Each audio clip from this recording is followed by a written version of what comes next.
Let me be clear. As a government, we have work to do, yes. You deserve a modernized taxi cab commission, roads and infrastructure. You deserve consistent and more representation process. Together, we can achieve it all step by step through partnership and communication. We will modernize this industry and elevate it to where it truly belongs. So, as we begin tonight's discussion, let's keep our minds open, our tone respectful, and our focus forward.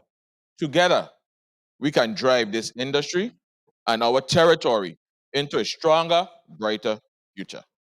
Again, I am Senator Avery Lewis, Chairman of the Government Operation, Veterans Affairs, and Consumer Protection, and I welcome you. Now, I'll ask my colleagues to introduce themselves, and starting from my left, far left, and walking away down to my far right.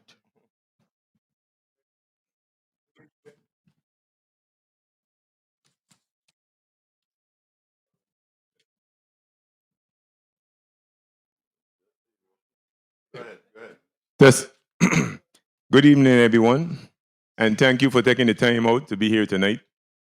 My name is Senator Clifford Joseph, the chairman of the Committee of Homeland Security, Justice, and Public Safety. I'm here tonight to listen to the concern of the individuals who are the hard-working ambassadors of the Virgin Islands. Good evening, everyone. My name is Dwayne DeGraff, Minority Leader, 36 Legislature. Good evening, everyone. My name is Novel E. Francis Jr. I'm the chair of the Budget Appropriations and Finance Committee, and I look forward to our discussion this evening. Thank you for being here, and thank you for all that you do. Again, tourism represents 50 to 60% of our GDP, so certainly we want to continue to preserve that. And as the chair of Budget Appropriations and Finance, I'm interested to ensure that we continue to bring in revenues to this government to the Virgin Islands. Thank you very much. Good evening, Kenneth Gittens, St. Croix District, Vice President, 36 Legislature. Good evening, everybody. I want to thank y'all for being here tonight, for sure. My father was a lifelong taxi driver. He raised just about 8 of us, primarily from income derived from the taxi business. My brothers would tell you 40 morning. Anybody know what 40 morning means? That's from like 3 o'clock to 5 o'clock. My brothers were out there washing my father's Rambler every single morning. Every single morning. I got to where I was the youngest back then, so I didn't have to do it. So again, an appreciation and an understanding about the pride that he took in the work that he did. It's important work. The taxi industry isn't just a gig. It is a profession that is really the gateway for our territory. Without this industry, without the men and women in this crowd here today, our tourism industry would fold. So I want you to really understand the role that you play in keeping this industry alive. You know, it is just a critical role. But my concern is that we need to grow, we need to develop. We cannot operate a 2025 taxi industry with a 1970s mindset. And I ain't throwing shade at y'all. I'm saying that we have to evolve, we have to develop, we have to grow if we want to remain competitive as a tourism destination. We have to face reality. Now, as senators, we are the subject matter experts. You are the subject matter experts. That is what you do. So we need to listen to you. We need to respond to you, to your needs, your concerns. That is what this is about this evening. You know, this is probably the most that I'm going to speak today. I'm going to be listening to you, hearing what your needs are, what your concerns are, and responding from a policymaker perspective. That's our role. That is our role. So I want to thank you for taking the time from your busy schedule. It says that this is important to you. So nothing but respect. Thank you very much, ladies and gentlemen. Senator Milton Potter. I am the Senate President of the 36th Legislature. Thank you for that reminder. You are taxi driver. Yes, and thank you for the mic, Mr. President Pata, and a pleasant good evening to all the listening audience, all of the stakeholders that are gathered with us here today. The taxi industry, with the numbers, is very important to the Virgin. We have over 800,000, close to 900,000 airline passengers that visit the Virgin Islands, in particularly on St. Thomas.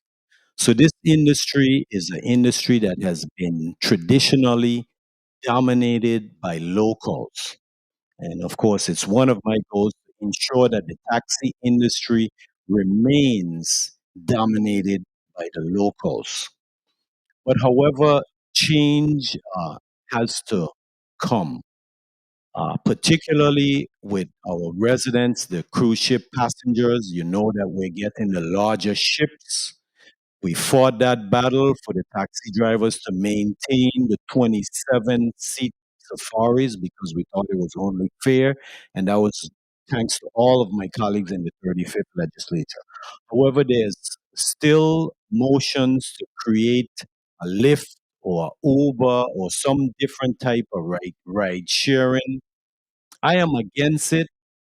However, we have to be more accommodating to some of the passengers, and it includes increasing the number of taxi drivers that also accepts different forms of payments. We're all aware as Virgin Islanders, if you fly now and you go land in Miami, you can get an Uber or a Lyft or whatever, and they're not going to take your cash. Some of them are going to take your credit card or a debit card or something. So we have to continue to be in line with the changes that are coming.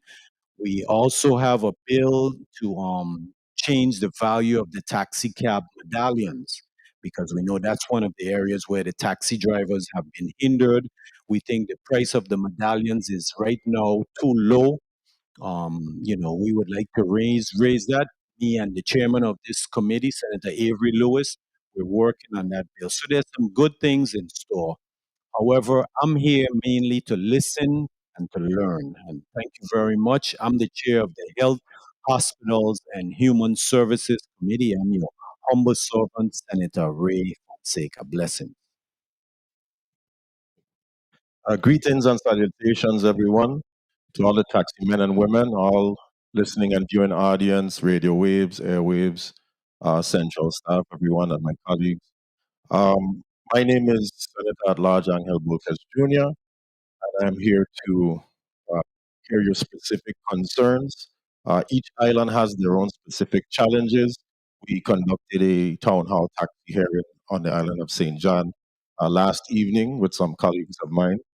And I'm sure I would venture to say that some of you may have seen the video somewhere on Facebook or something and are aware of some of the conversations that took place. But it doesn't necessarily mean that all of the same specific challenges that St. John experiences equates to St. Thomas or St. Croix for that fact. So that's why we hold these town halls to be able to hear your specific concerns and how we can meet you to resolve them. So thank you for taking the time out and being here with us. I'm the chairman of the Committee on Culture, Youth, Aging, Sports and Parks. Thank you, and good evening again. A pleasant good evening.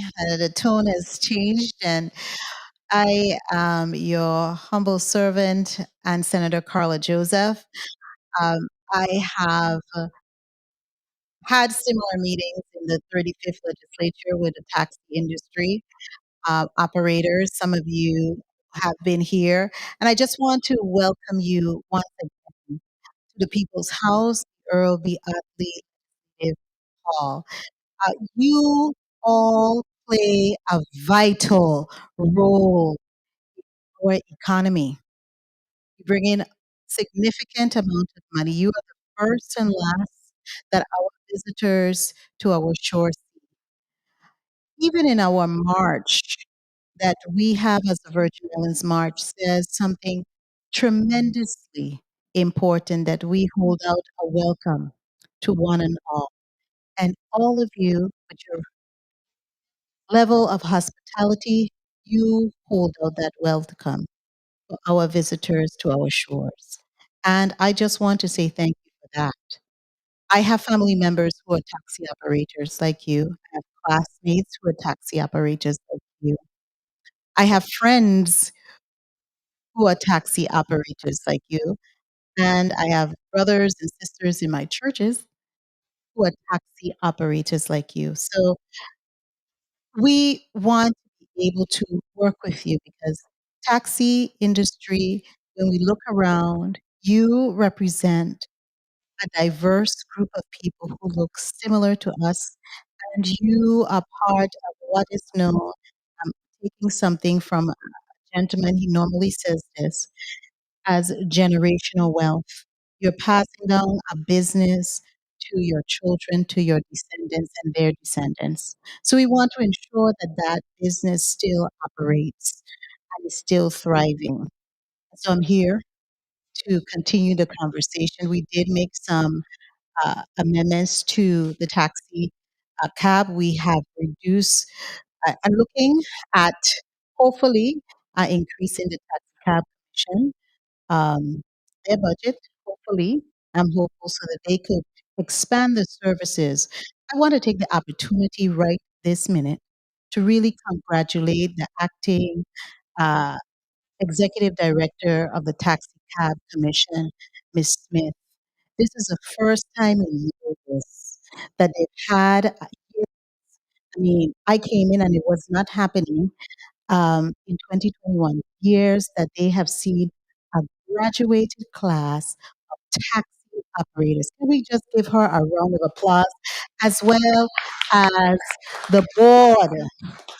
Because I know I had a number of young people who were insistently calling me regarding those classes. And I'm glad she and happy she made it happen in conjunction with the University of the Virgin Islands and the Department of Tourism. So I'm here to listen. I also serve as the chairwoman of the Committee on Rules and Judiciary, and I look forward to our conversation this evening. Thank you so kindly. Thank you, colleagues.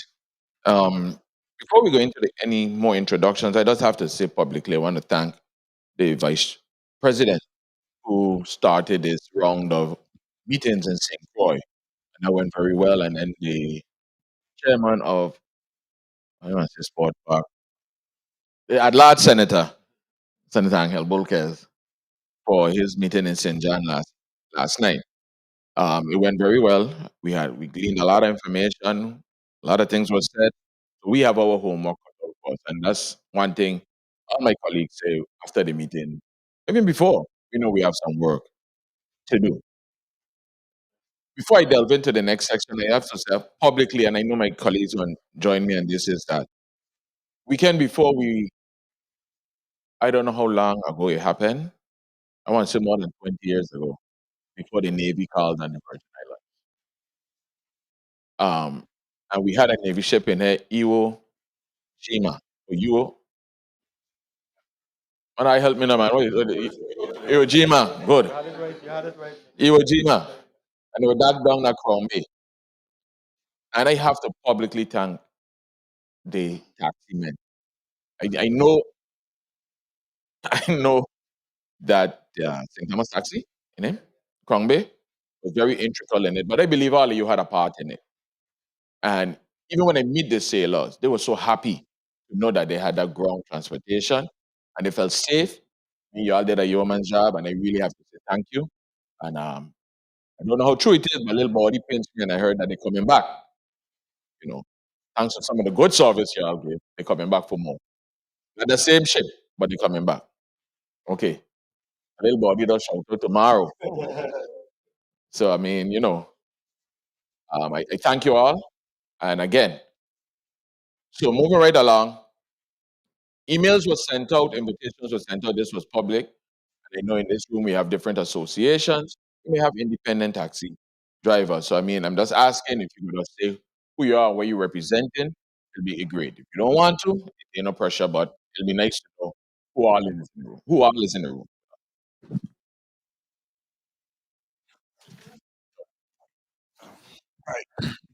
Good night, good night. Oh, shit. Wow. Good night, good night. Sorry. Good afternoon to everybody. Boy, this is one of the best time I could say. I see all the drivers here, all the way who's different association. Anyhow, my name is Pascal Simeon Jr., Supervisor Management for Best Taxi White Good. You wake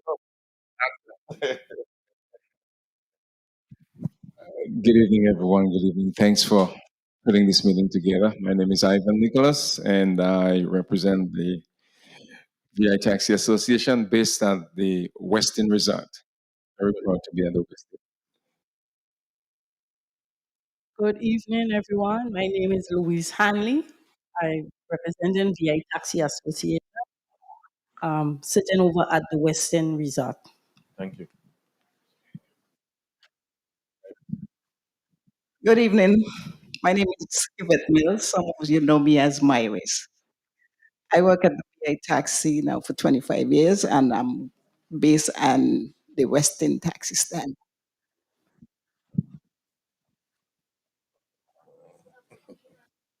I just passed the mic. I really got some bashful people, but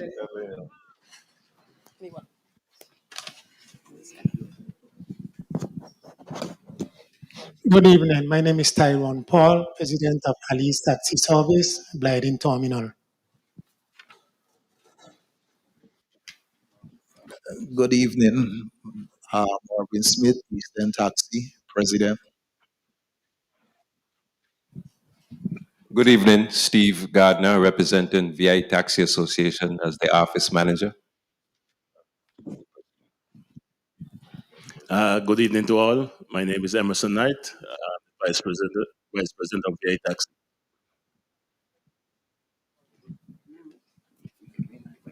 all right. Sorry about that. Yes. Good evening. My name is Mason Mohammed. I'm part of VI Taxi. I'll be representing VI Taxi and also more of the drivers. I'm basically international because we provide service to everybody. Thank you, Mr. Mohammed. You're welcome.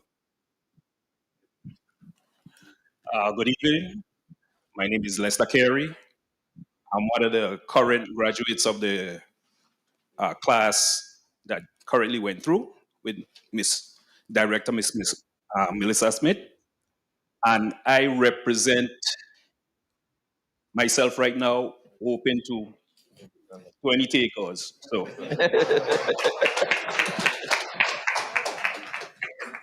All right, we thank you for that. Well, I want to recognize one of my colleagues, Senator Marvin Blyden. You want to say?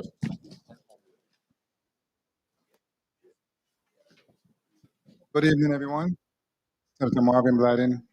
Happy to see you guys here this evening. I look forward to a robust discussion in terms of your interest in terms of business, and I look forward to us coming up with meaningful solution moving forward. Thank you so much. All right, I think there's somebody else on this side. Mike, over here.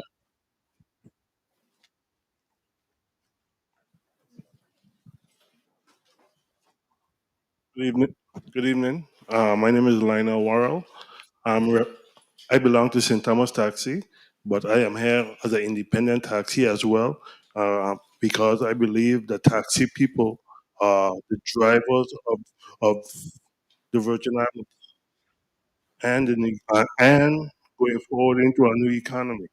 We we strive for for for a place that we see in our mind that's above and beyond what's here on the ground. So, Lionel Warren, St. Thomas Taxi. Thank you, Mr. Warrell. Let me put it out there. That's my brother. All right, and in the room with us, we share this room tonight with some of our stakeholders. our key people. We have Department of Tourism, I see Port Authority, I see Taxi Cab Commission, and DLC in the house. So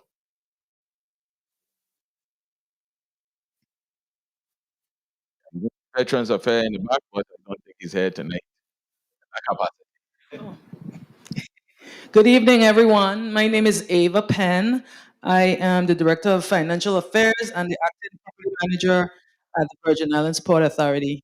I just wanted to say that, like Senate President Potter, my father was also a taxi driver, and he was one of the first dollar runs before the term was coined. He would do he did a run from Red Hook to Market Square for $1. And his name was Wallace Penn. So I don't know if you guys probably weren't born. Uh, so I, growing up, would often ride in the back of a safari between Red Hook and Market Square. So the taxi industry is very dear to my heart.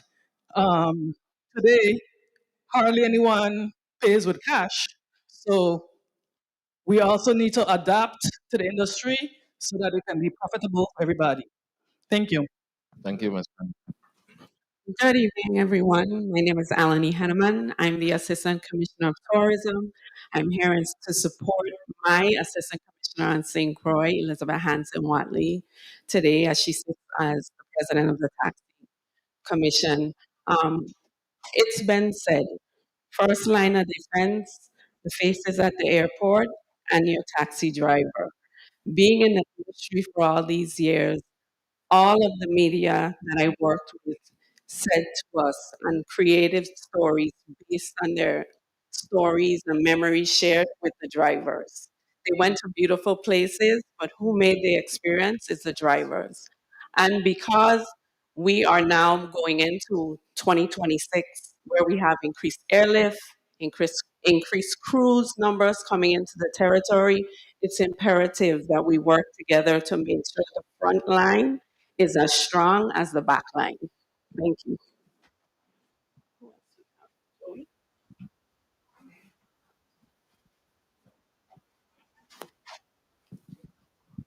Good evening, everyone. My name is Joseph Cranston Jr. I'm the Marine Manager for the Virgin Islands Port Authority, St. Thomas, St. John District.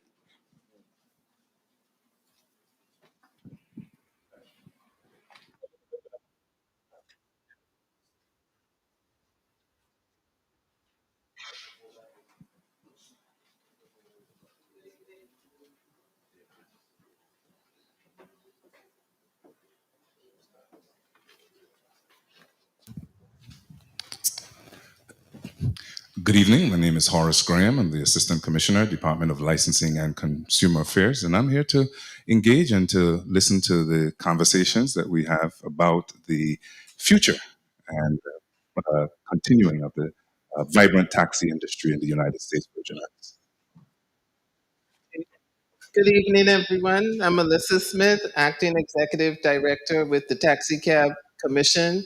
I want to thank Senator Avery Lewis for the opportunity to be here today and speak with you to answer your questions.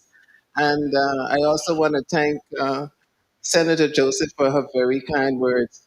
I am so excited to see all of you here this evening. I see Best Taxi, VI Taxi, St. Thomas Taxi, our independent operators, and some of our graduates. I'm really proud of all of you, and I appreciate you being here today, and I'm here to support you as well. Thank you.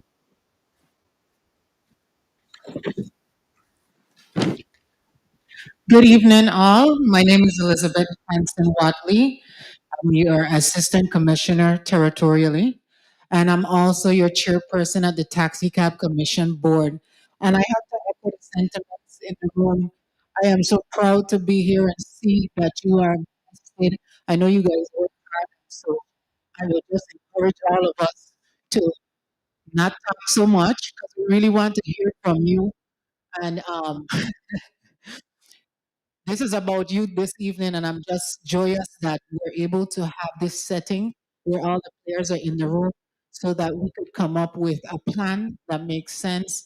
And like I said in the prior meetings that we had, it is always important for the frontline workers, you guys that are on the ground, to be able to tell us, because you are the people that are on the front lines, what needs to be done, how we can improve, and we're here for support.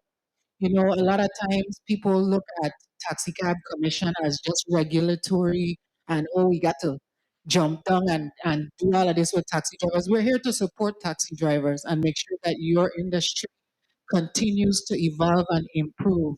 And so one of the things that we want to do is create more connectivity in the community. You're seeing my face, you know, you're hearing the name, you're seeing the face. Also, our acting executive director. And we want to be able to, in real time, hear from you, be able to be accessible to you, and make sure that when you bring us any kind of issue that's going on, that we can respond. And I'm happy that our senators here are willing to support us in getting more funding so that we could serve you better. But I am not going to jabber, all night. I want to hear from you all, and so I'm just appreciative to be invited here and hear from the taxi drivers. And I appreciate everything that you do. I know it's not an easy job, and I know that there are a lot of things on social media that you have to contend with, and so I always have to give kudos to taxi drivers because I don't think you get credit. And it is very important, people always point out when you do a mistake or something bad happens, but they don't ever tell you when you're doing good. And so I think that's very important to say. I have to agree with the senators when they said you guys did a phenomenal job when it came to our leadership coming into the territory. They had very good reviews about our taxi drivers. So big up yourself. That's all I have to say. And I look forward to hearing how we can improve our support to you. Thank you so much. Thank you. I think we have some more associations and audience. This is Kerry Harrigan, that's taxi manager. Thank Just ask me questions and chime in when I hear something not being said correctly or just not correcting anyone, but just to elaborate on some of the subjects or the subject matter. Yes. Thank you. Now that we know everyone and we're one happy family, we could move on. But before I get into the next portion which is we're going to discuss this a little bit briefly, myself and my colleagues, of some of the highlights that when we attend the 2025 Sea Trade, which is one of the largest, if not the largest for me, cruise global conference where all the industry stakeholders and where we find the latest of technology and everything there, food and beverage, everything is there. So I encourage you as different associations to send a representative to see what's going on. Talk to the key industry players. Get your name out there. Be established.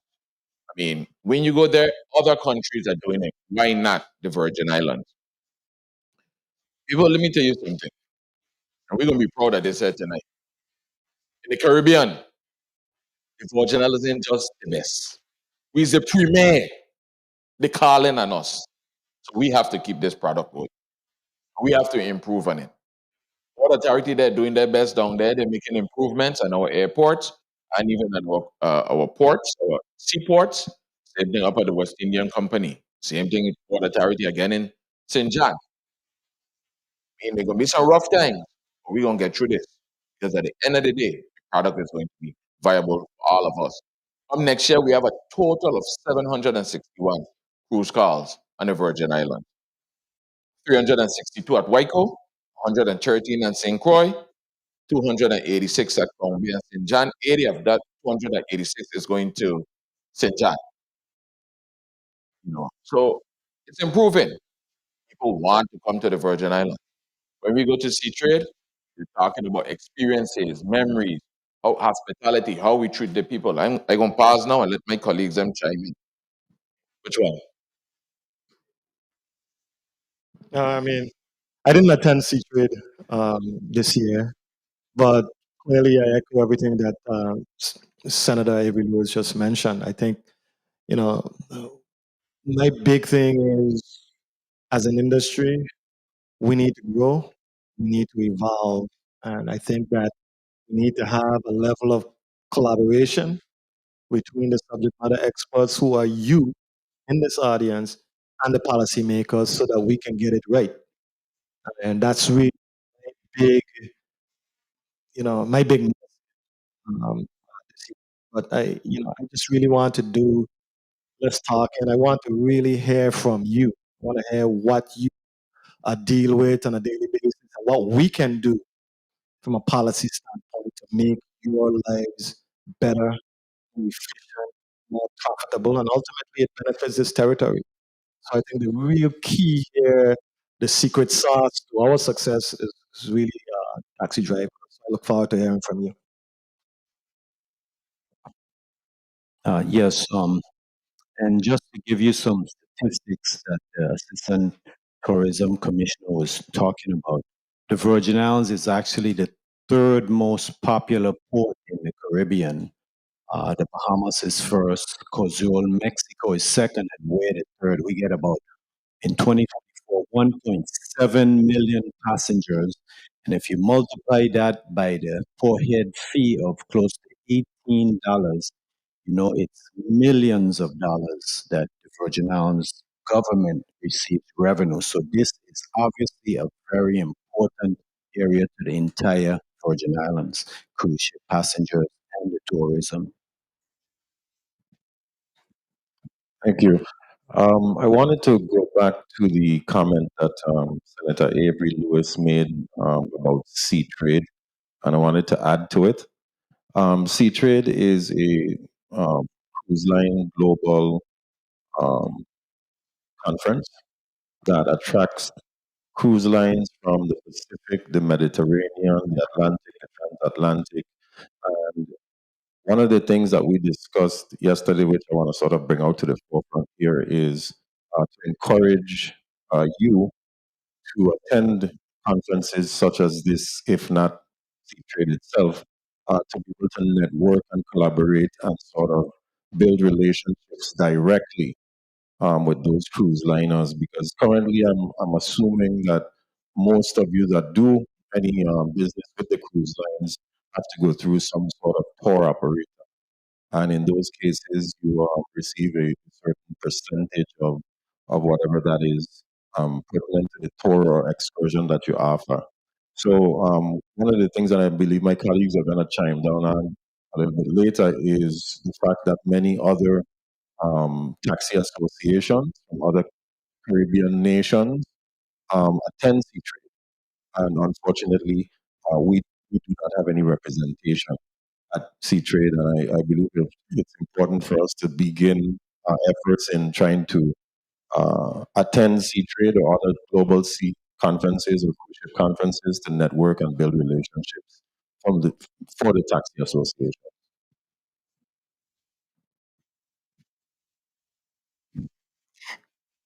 Similar to last evening's hearing in St. John, we did talk about sea trade and the importance of getting our taxi men and women involved in the sea conference. Sea trade is not just about uh, traveling and for people to come on board and learning from industry representatives. One of the other components of the sea trade is the food and beverage. I have attended sea trade for the past 2 years. I always go outside of the conference to the food and beverage area, which is located off to another site. So this isn't just about you coming there, but also for you to be ambassadors in that realm and to showcase the best that our Virgin Islands have to offer.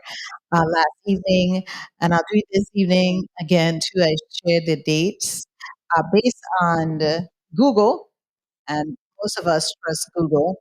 The dates for the Sea Trade Cruise Global, which is going to be held in Miami in 2026. I want you to save these dates. Is April 13th through the 16th of April. Sometimes that coincides with our St. Thomas Carnival, but it is a time for you to invest, a time for you to invest, a have to say it again, invest in yourselves, our community, and the generations to come here in the Virgin Islands, because we want to stay on top of this industry. We want to stay on top of this tourism industry that we all depend on. And I'm looking forward to the conversation. So I'll stop at that. So, good evening once again. So, besides visitors, transportation, one of the things that we're also concerned about is dependable transportation for our local residents. And we haven't heard much about that uh, just yet, but that is a true concern as well, especially in the district in which I hail from. In the town hall meeting that we had, when we asked how many of you actually provide service on the road, east to west, after 6 p.m., we only had about 3 hands that went up. So that is a concern. So while we're here discussing our transportation industry, let's not just think solely on visitors, but think on our people as well. You don't know either when your taxi on breakdown and you need one of your buddies to come and get you. But as we were discussing these numbers while we were in St. John, and we heard 300 plus to Crown Bay, or 200 plus to Crown Bay, 300 plus to Waiko, 113 to St. Croix, 80 to St. John. That's almost 850 ships to the territory. And like we were explaining to one of the drivers yesterday, although you hear only 80 and St. John, think about it. The other 200 and something from Crown Bay and the 3 something from Waiko, they all aren't going to stay on St. Thomas. It's a boat ride to St. John. Ain't like trying to come to St. Croix for $400. Imagine it almost cheaper to go to Miami round trip than to come between the islands. That is a problem. And hopefully we can address that soon. But it's like what I said, the chicken before the egg or the egg before the chicken, whatever the case may be. The thing is we need to get some hotels built on St. Croix. That's one of the key things that's going to really encourage the airlines to come here. It's very embarrassing to see, and I'm not ashamed to say it publicly because it have happened, where you had a flight come into St. Croix, there wasn't, the flight couldn't leave, ain't got a place for the people to go. They sat there in the airport and then was even told you can't stay in the airport. Where they gonna go? You know, so we have some infrastructure issues that we need to deal with. But in meeting at the, you heard a lot about sea trade. We had some very, very good meetings up there with cruise line executives and mainly Royal Caribbean, who is showing a real interest in the Virgin Islands, St. Croix and St. Thomas. And what we gleaned from them, because we were asking them, we want to know what your data is saying. And remember, they get all their feedback from who? The passengers. And that's what we wanted to know. And the people really love the Virgin Islands. They want to come back to the Virgin Islands. But we have some stuff that we need to clean up as well. Some of the things that we gleaned from there was the visitor volume and scheduling, particularly uh, peak traffic days, coordination with the Port Authority, staggered pickup and drop-off times to ease congestion.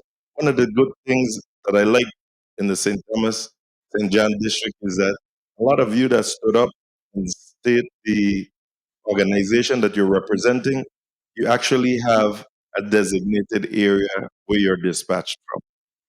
We need to see a lot more of these organizations across the territory. Organized, dressed. I love the dress that I'm seeing here. Those of you in your light blue shirts, those of you in your yellow shirts, Last night I saw a lot of red shirts. I almost didn't recognize my buddy over there, Mr. Smith. He ain't got on his red uniform today. But when you stood up and say your name, I know exactly who it was. But also they're looking at traffic management and routing, and I'm maintaining my notes what we took from them. I just tried to cut out a lot. They're talking about the traffic flow plans for high volume days and coordinate with the Virgin Islands Police Department. Last night we had representatives from the VIPD there. They spoke about alternative route to avoid bottlenecking. Customer service standards was a big one.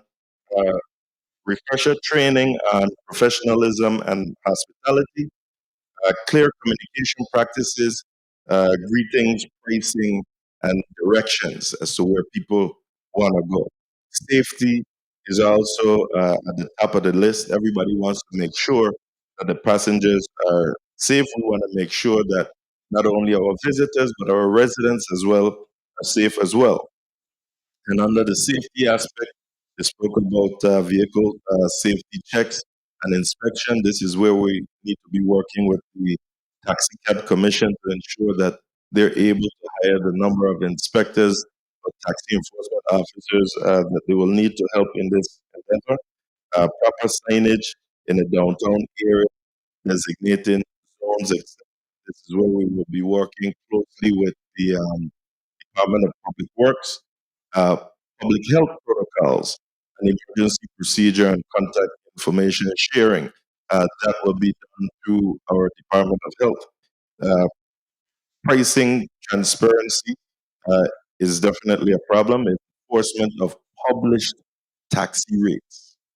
We can't have one set charging uh, $20 and somebody is coming $45 and somebody is coming $60 a head. We need to reestablish clear uh, a clear rate chart across the board. Of course, it'll be different by territory. I mean, by district. But for St. Thomas St. John, you should have this rate chart. And then technology and integration. You heard about us moving into technology, encouraging digital payment options. Uh, how many of you travel? Everybody in here travel, right?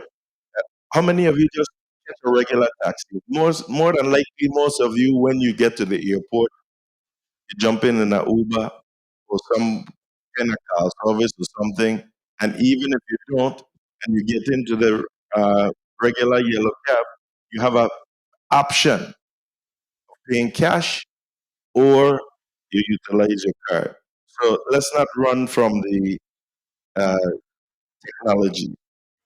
We need to also look at the use of dispatch apps or ride coordination platforms, address infrastructure needs, establishing taxi stands, and that's mainly in the island district of St. Croix, improve signage, even have restrooms, not only for passengers, but also for the drivers.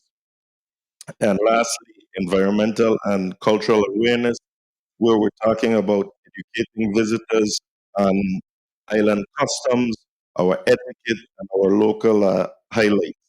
And definitely with regards to the environmental issue, the anti-litter campaigns, so that we can keep the place clean, so that they can always want to come back. But when these cruise ship passengers leave as well, we want them leaving with something good that they can remember in their mind that the next time they travel back to our territory, they ain't coming by boat. They're coming by plane so that they can stay here overnight. Again, I just want to thank you guys and ladies. I'm so happy to see so many female taxi drivers in here tonight. Because on St. Croix, I think we only had two or one, and then last night I only saw two. So I'm happy to see so many females. And what we need to start working towards is getting more young people involved in this industry. Again, thank you all so much. And of course, while there have been a lot of positive, during the feedback sessions, there have also been some challenges or some negatives. And I have the awesome responsibility of sharing with you some of those challenges and negatives that have been discussed during the feedback process. Of course, they talk about decorum. Instances where taxi drivers are having confrontation among themselves in front of the passengers.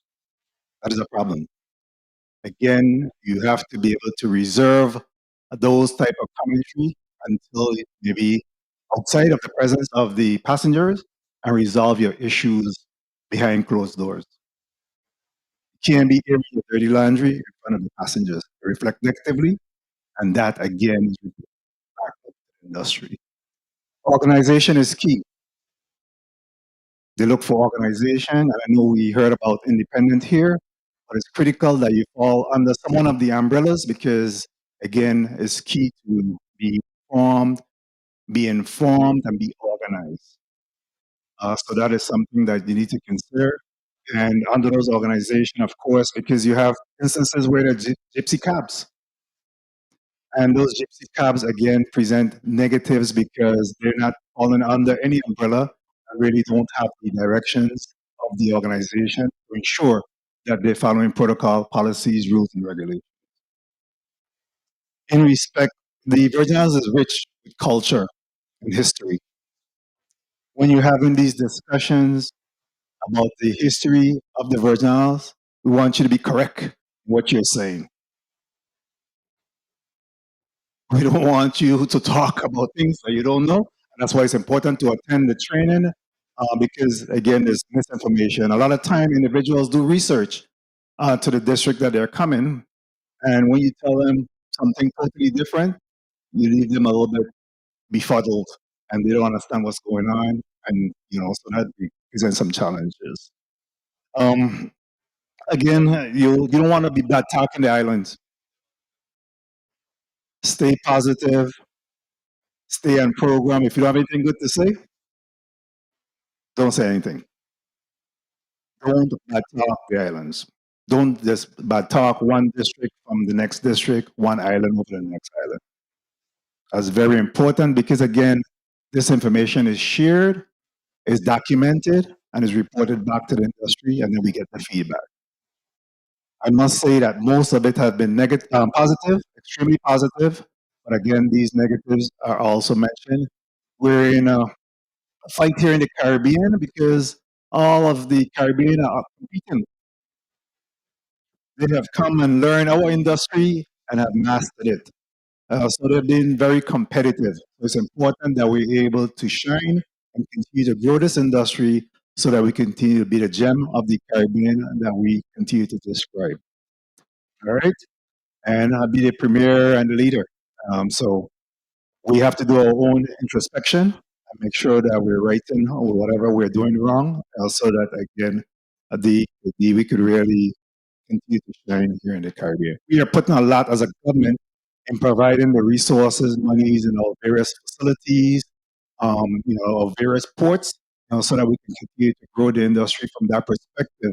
But it's very important our ambassadors, you, the taxi drivers, also play your part in making sure that we're moving this industry forward. Thank you very much. Yes, thank you. Everything my colleagues have said, we don't need to repeat, but unity, the organization of the taxi industry. It's an industry. It's not just because all of us need to be under an umbrella. As an independent senator, I think we should have independent taxi drivers. But when you talk about unity, everything my colleagues say stand. Respect for each other, respect for the island, respect for each organization in this industry.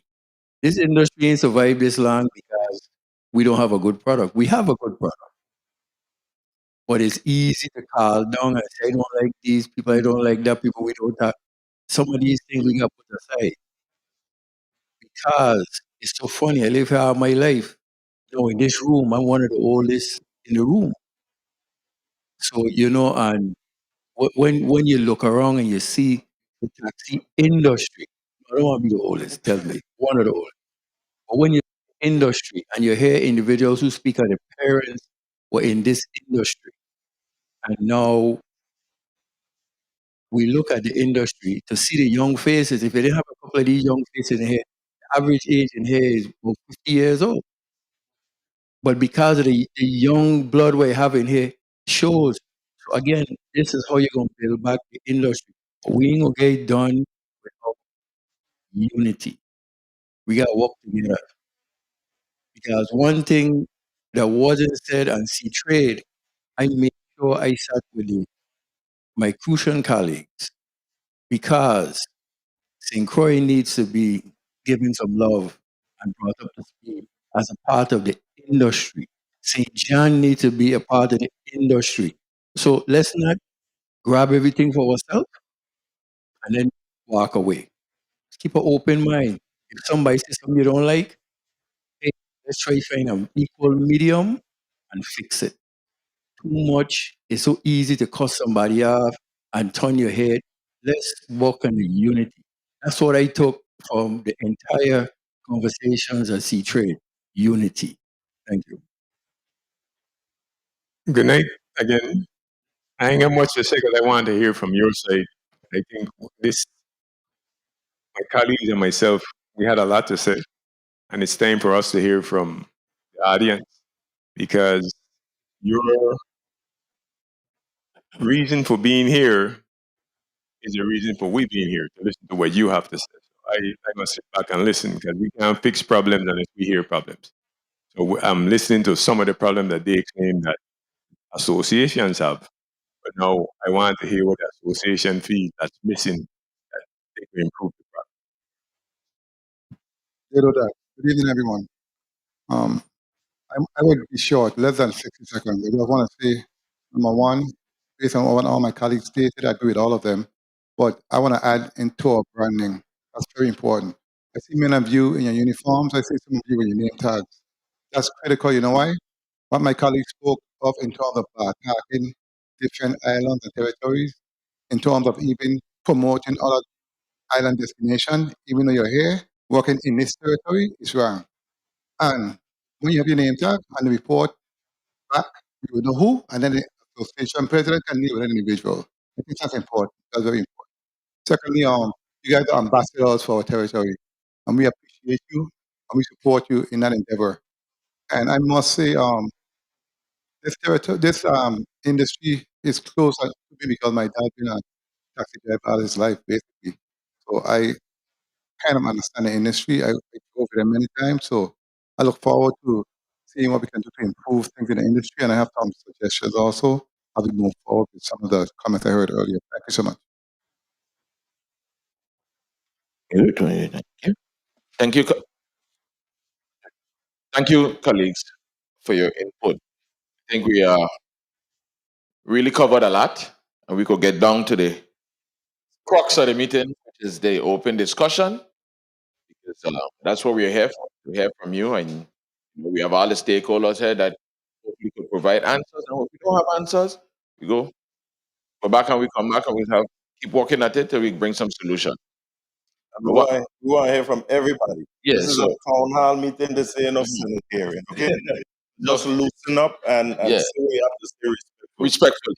But one thing I'll say though, just to repeat, we may think that they ain't listening, but they do be listening. The tourists and even the residents.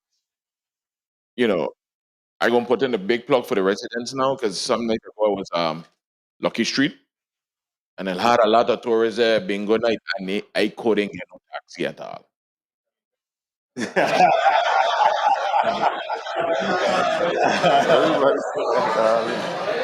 Hey, you know, you know, I do that for spite to open this next part. If we get in the right platform, if people are going to pick up their phone and order a taxi, I do that for spite. But anyhow, we go open the floor to all you and call me. But anyhow,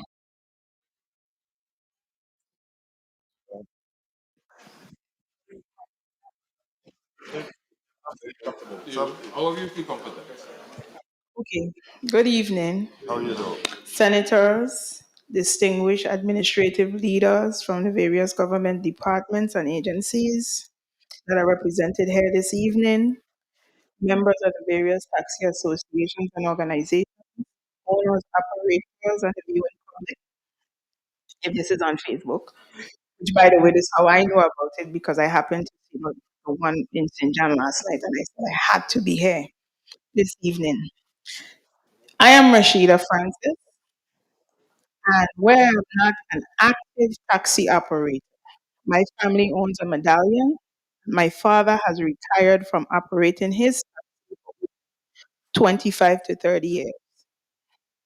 Yet, what I am advocating for tonight, or some of what I'm advocating for tonight, still exists from the first time I remember hearing my father double say, cussing and fussing in our living room as a little girl about, and I quote, them damn dollar man. Yes, though it may not look that way, I am old enough to know the first dollar man was shouting, "Town for a dollar, country for a dollar." And I was in 10 years at Charlotte Amalie High School. And back then, we were hesitant to jump in the van because we were taught, don't go with strangers. And the vehicle at that time was not marked. Just a little history to know from whence I came. In keeping brief, here are my talking points, suggestions, and recommendations. First, I want to talk about the overall safety of both passengers and taxi drivers. In my opinion and my belief, both are equal in seriousness. My father started as a firefighter. I remember when Dow brought this bill to the Senate to advocate and strengthen things for taxi drivers.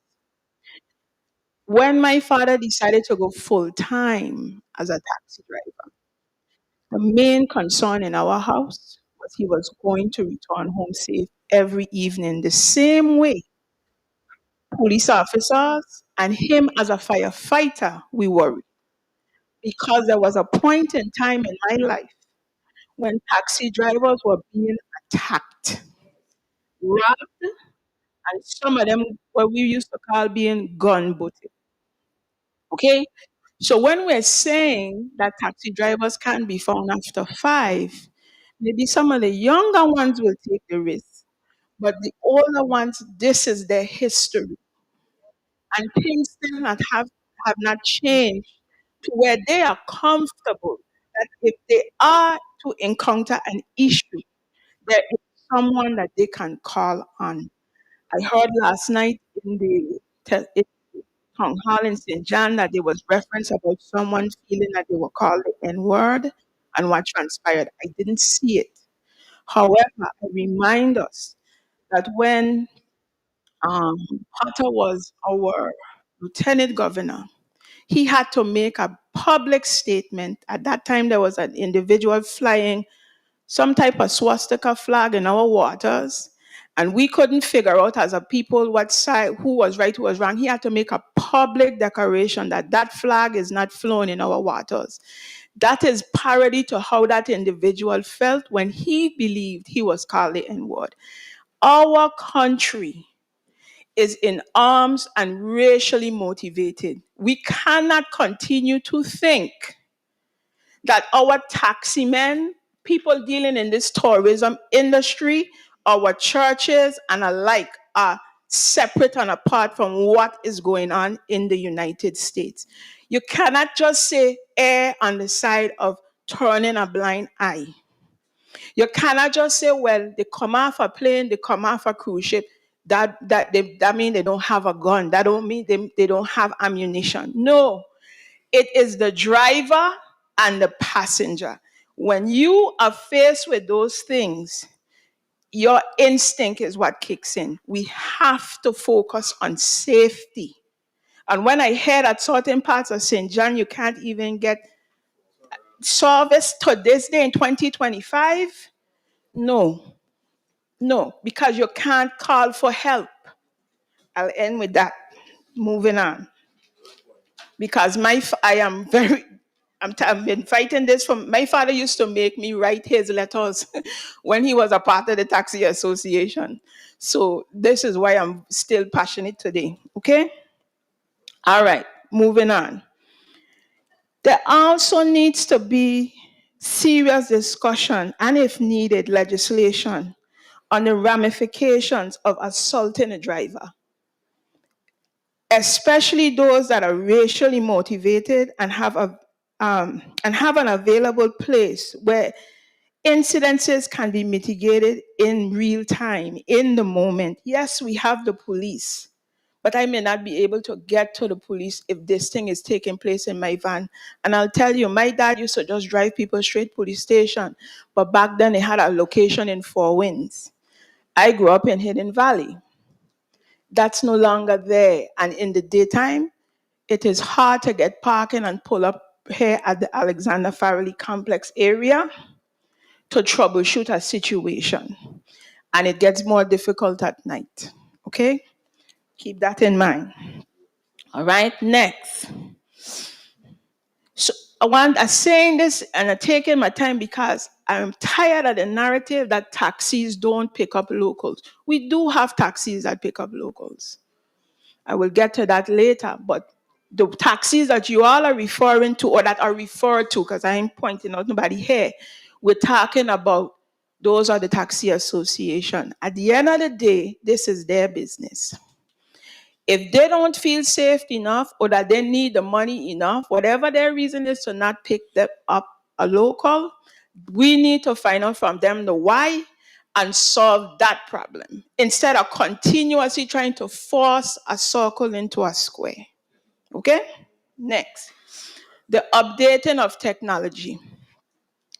I am of the opinion that all vehicles that are transporting passengers, not just how we define tourists, but passengers, should be required to have some type, and they're not associated with Vitran, let me say that part, should be required to have some type of GPS technology installed on their vehicles and or use some type of application to track and record their trips. This allows passengers to pay for their trips, pay for their bags, put in their origin, put in their destination, and know what the cost is up front. In my opinion, it is tacky in 2025 to continue to ask people to post a sign in a van and on a safari. When it gets wet, that is a problem. Also, these signs are being made in English. We have people coming from all over the world. We also have locals that do not speak English, but have to traverse these islands and need to be able to know the costs. All dollars are the same. I don't pay yen for my trip, but the tourists pay US dollar. We all have the same currency. I also feel having this type of technology put safety measures in for the driver. Put a safety tool in. I drove for Uber, I drove for Lyft. There's a safety feature there that tied to customer support. If something is happening in the middle of my trip, I push that and I can talk to someone immediately. So can the passenger. I have also used Uber where my driver was doing 90 miles an hour. I'm not going to argue with him. I told Uber. Uber had him pull off. And because of the GPS tracking, it was no debate. They could see his speed. Okay? We continue to put the onus on the driver. And it's not being solved. It hasn't been solved since my dad was driving. And I'm not telling you that my dad was always right. I'm just saying it's time to stop beating a dead horse and try a new approach. Okay? Next. I'm trying to move on, but I really come here with this thing and what people say in me crack. I think you're speaking for a lot of people out there, and that's what it is. Okay. The way we define tourists, and I want to say this sincerely because I do not believe that it is anybody's intent to be insulting Okay, I really believe that this is systemic. And I also believe that when things began, it had a rationale. But now we're in 2025, we have to ask ourselves, what is the motivation behind what it is we're trying to do? Here's what I'm thinking. I would like to see the dialogue be more inclusive of all passengers, including those who access the territory using other means outside of a cruise ship. For instance, if my aunt comes from Anguilla or Aruba to visit the VI, aren't they tourists until they specify otherwise? When I moved home back in 2008, after being away to college and things, got my master's, back then, the individuals used to come from the BVI to access Kmart and the mall and all those things. And they used to use taxis to transport all the goods that they bought to take them back. But the way we define tourists, they wouldn't be considered, but they're spending money. Okay? Next, I believe that our local definition may be rooted in bias and some discriminatory thinking. I'm not trying to debate or belittle anyone because, again, I believe this is systemic. We look unconsciously at skin color, flight number, point of origin, and speech dialect to determine who we define as tourists. But again, I saw a young lady had a show with a Sabantan and he came. Because they were the promoters, they worked with tourism to make sure that he got bigged up. But we have a large population from his very island that travel here all the time. If a young couple coming from Dominica, the Bats, wherever want to come here for their anniversary, are they not tourists? We have to change the way we think. And this thing about a tourist coming, the dollar needing the coming once doesn't have an impact. That's not true. Because it's how much time the dollar circulates. So when they spend with a local business, that local business owner is the person that is driving the economics, and we want the dollar to circulate as many times as possible. So if they go to Vendors Plaza, they drop the money there, they pay the taxi, they drop the money there.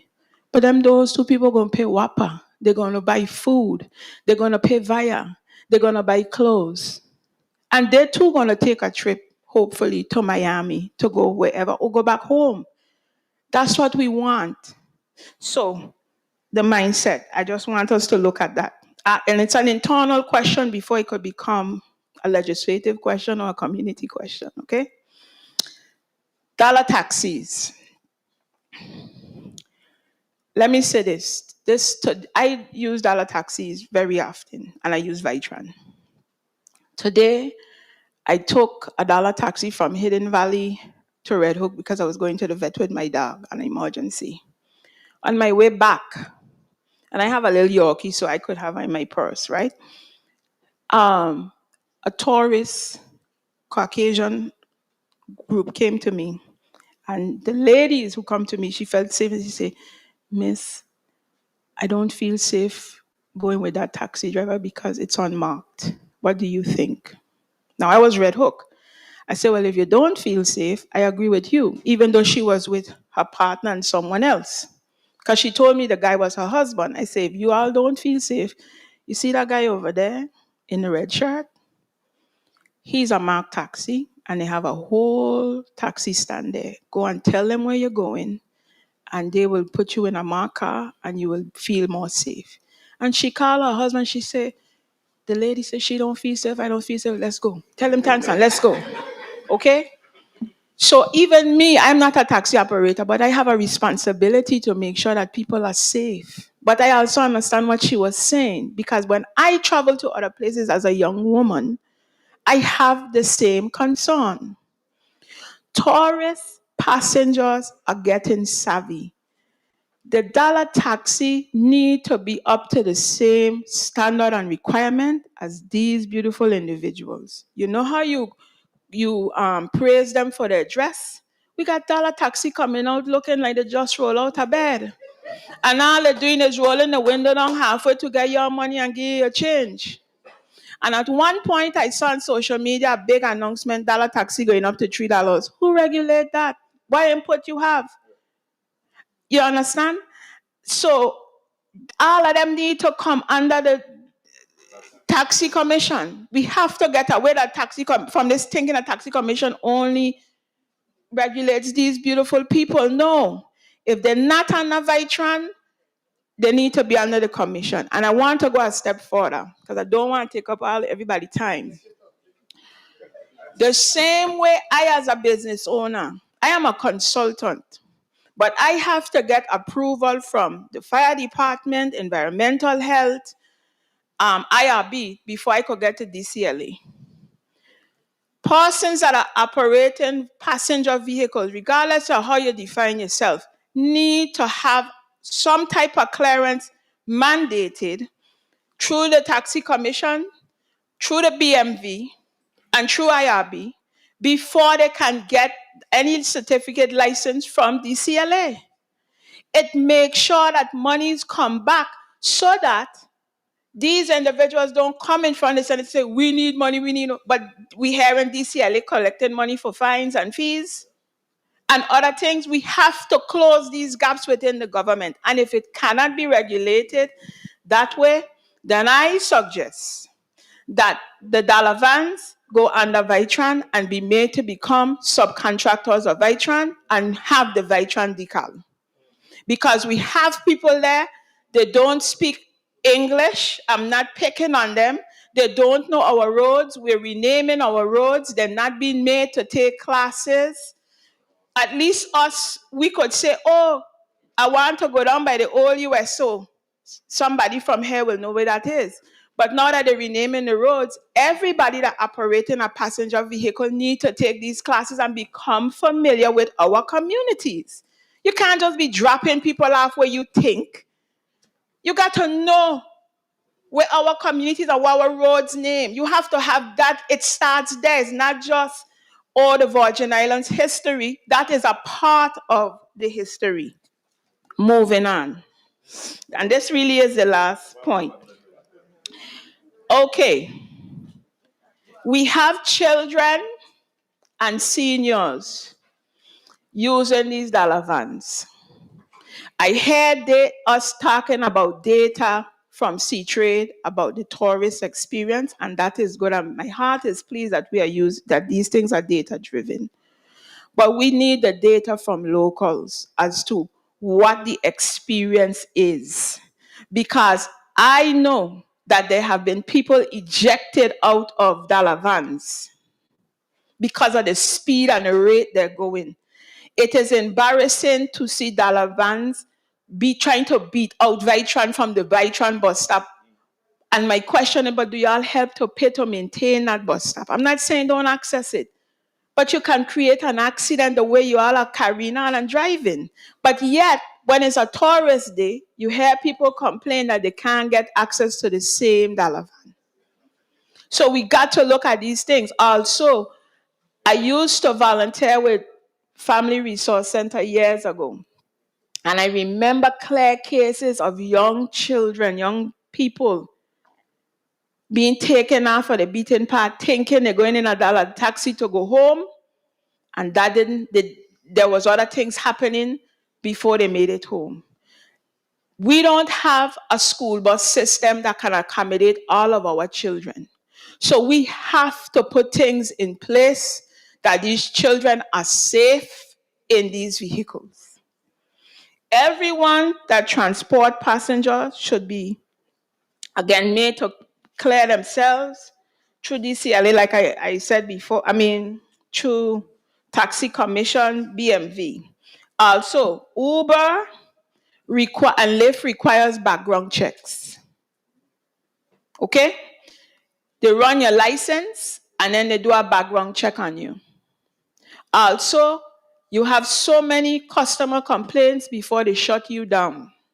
So yes, there's a pros to it, but if we are talking about going to using apps and things like that, I believe that moving forward, everyone that is carrying passengers need to have a background check. In closing, my dad just made 80 in September, and my brother has inherited his medallion. Let's find a way for him to come home safely when he decides to start driving a taxi. Let's find a way for him to come home safely every evening, just as my dad was able to do. Thank you for the time. Thank you, thank you. State your name one more time. Oh, Rashida Francis. Okay, thank you.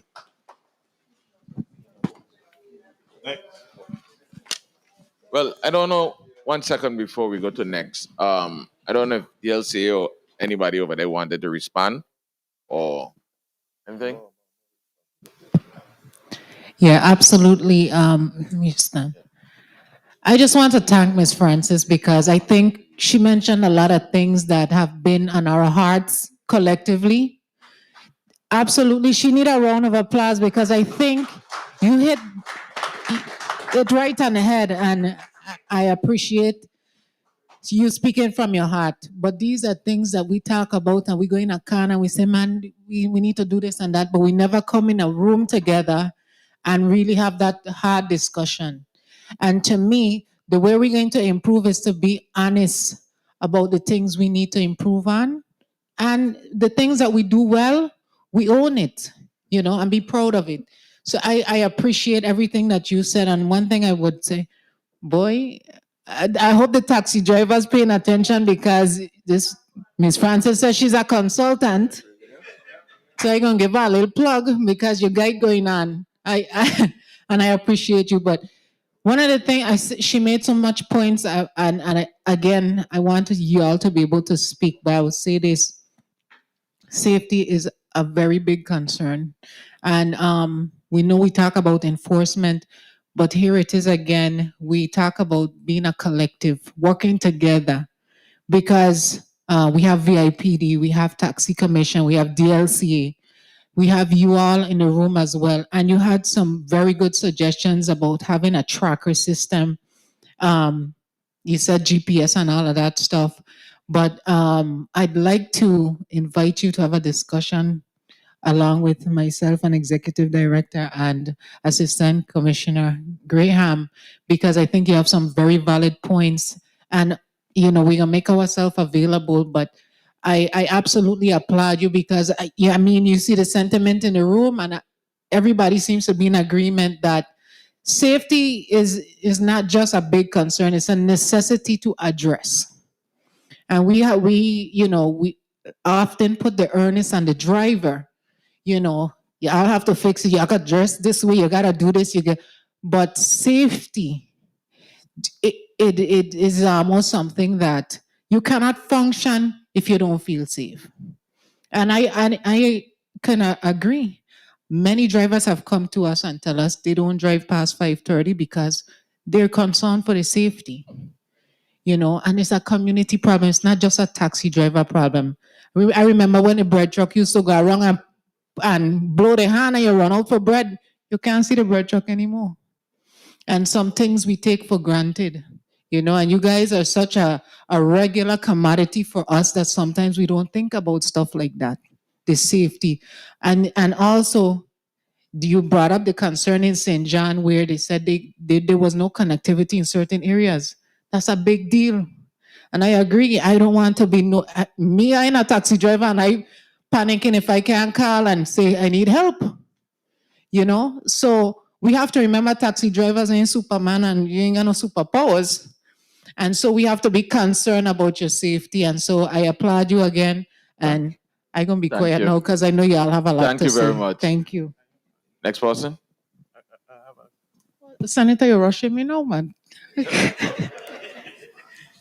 Go now. Good evening. Good evening, everybody. Keith Marsham. I work for Best Taxi, and run my own little thing, Peanut Taxi. My concern is Vendors Plaza. Saturday, I mean, I've seen it many times, but Saturday when they had a lot of rain and we had a shipping, Vendors Plaza underwater. That's a big safety issue. And that's not the first time happening in years now. I love the new stuff they put on. It's very nice. But please, if you have to help us address that issue, I don't know if any other drivers agree with me, but Vendors Plaza underwater. So I could take that one real quick. I know they're trying to mitigate that problem that's in the plan to fix when they're doing the extension of the Veteran Drive project. Okay. Because all of the area have to be, most of the area going to be dig up as And well. they could so please, they're going to mitigate they could please do it when season off. Because we got fire shipping here and they want to walk down there and police try and give us ticket. I drive a big safari, like for instance today, I did a downtown. I ain't well pull up here to put out my passengers, police behind you. Don't stop there.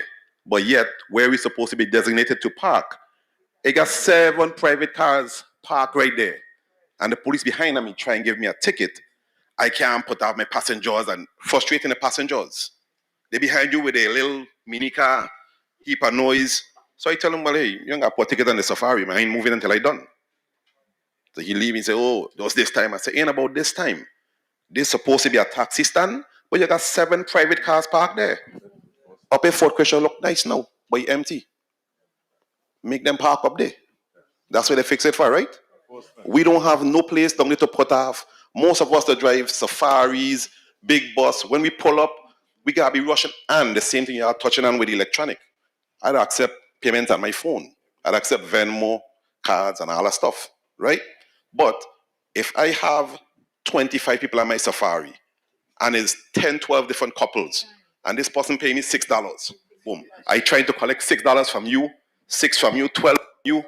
I can't do it in 10 seconds. So we need a little more space up there. We need place to pull up, please. Thank you. You know, that's some of my little issues. Thank you very much. Other than that, thank you all very much. Thank you, Mr. I gotta Marshall. see you after. I have a question for you till after, okay? Yeah, my phone number does still work. Thank you. Anyone else? Yeah, man.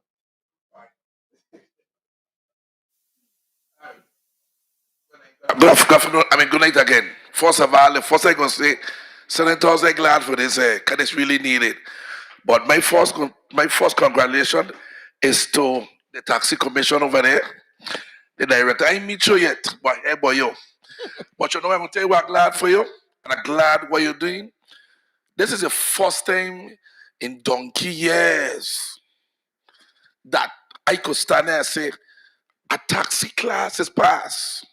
Now, they're going to say what they want about me, but I don't really care. I come from a father that back in the 70s, when I was born 1970, 4 years old, I with my father taxiing. I could tell you when they call, I see them come in, Sebastian, I come in, I want to be my father. That's the first time I had a taxi when I'm going, crazy cow, and point ketchup and egg. I said, Daddy, I gotta be crazy. And that was my dream, to become a taxi man. And I watch, today, I come a taxi man. And I watch my son and daughter, when they were 4, 5 years old, coming downtown with me in one taxi. I got son that could take up a map and do an island tour or show the passengers better than half of them right now. And he coming to join your class, coming up at the second class. And I so happy, you know why? I generation to generation, like double. But you know what's so good? But this, I can tell you, this is to you, to the senators. I wish it's the governor, delegate, everybody listening.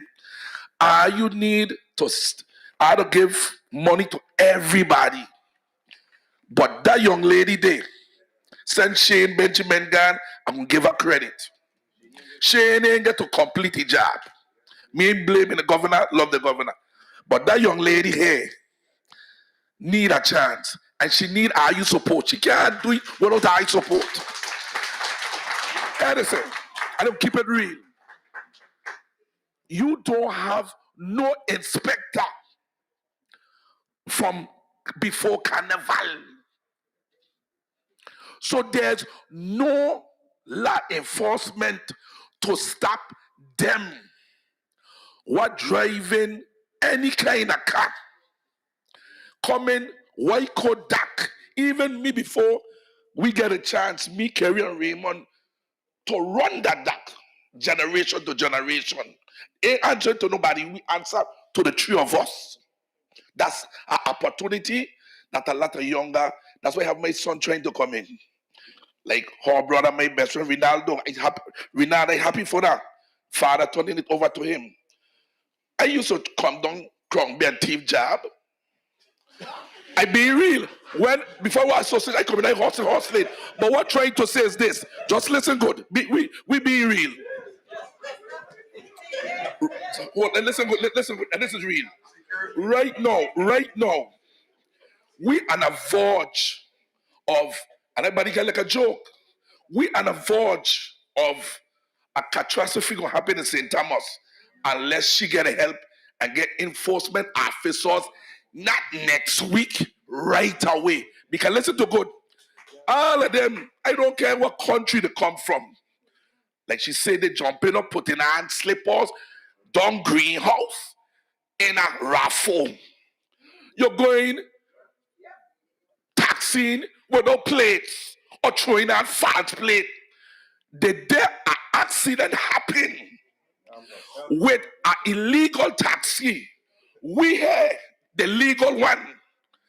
The government is going to get mashed up. I'm telling you. So I really asking you at this first, help this young lady here, this commissioner. Give her what she needs to have officers on it. Look, Mr. Harrigan, I tired run behind them. I can't ask Waiko. I can't ask Jared because they are wow. I be real. Man, Mr. No, I got man outside. You got parking gypsy outside. You go send them in between Delhi deck. When we first take over Waiko Dak, I went into to the Indians. And as he said, they say, use the first person in 30 years to come and ask us what change could be. You know, tell me, they're tired of the drivers coming in the store, asking, they're shopping, but asking for taxi and fighting. When me, Kerry, and Raymond take over, I come supervise on the ground. My drivers can't go in. If they go in there, they go home for a month. Real talk. Inside is for shopping. Like Mr. Samtaketa say, showing what we are about. You don't go in, asking for taxi and fighting when passenger train shop. That's number one. Now I'll come to this head now. Last one, sir. Ain't got much. Listen good. I dissolve this. Raising the taxi medallion. St. John, St. Croix, and numbers are three different prices. It needs to raise because you can't a medallion. My father back in them days buy a medallion for $25. You go into a bank now and your medallion is supposed to be worth 25 or more, and they only give you 20,000. It needs to raise. Number two, look, me talking and saying, but I tell everybody right now, the way the cruise ship billing, I don't care what island you're from, there is not enough taxis or cars to accommodate what these cruise ships bringing, and no island. We in New York. You're bringing Uber, you're bringing rider share, straight up. We just got raised in tariff in over 25 years. You're bringing Uber and share ride. Share ride mean you're paying one price for 4 people, then you're killing the tariff. You're killing the tariff, and then guess what now? Hold on, let me finish. You're killing the tariff. If you're allowed to come in, you're madal, then I will say, son, you got to go no. So if you're going to do it the correct way now, good bad, love Judy Whitley. She had a plan at one time. You want to bring in the Uber or Tyler Ride? Bring them in under a medallion too. Bring them under a medallion too. No, shut up, boy. Now, next thing.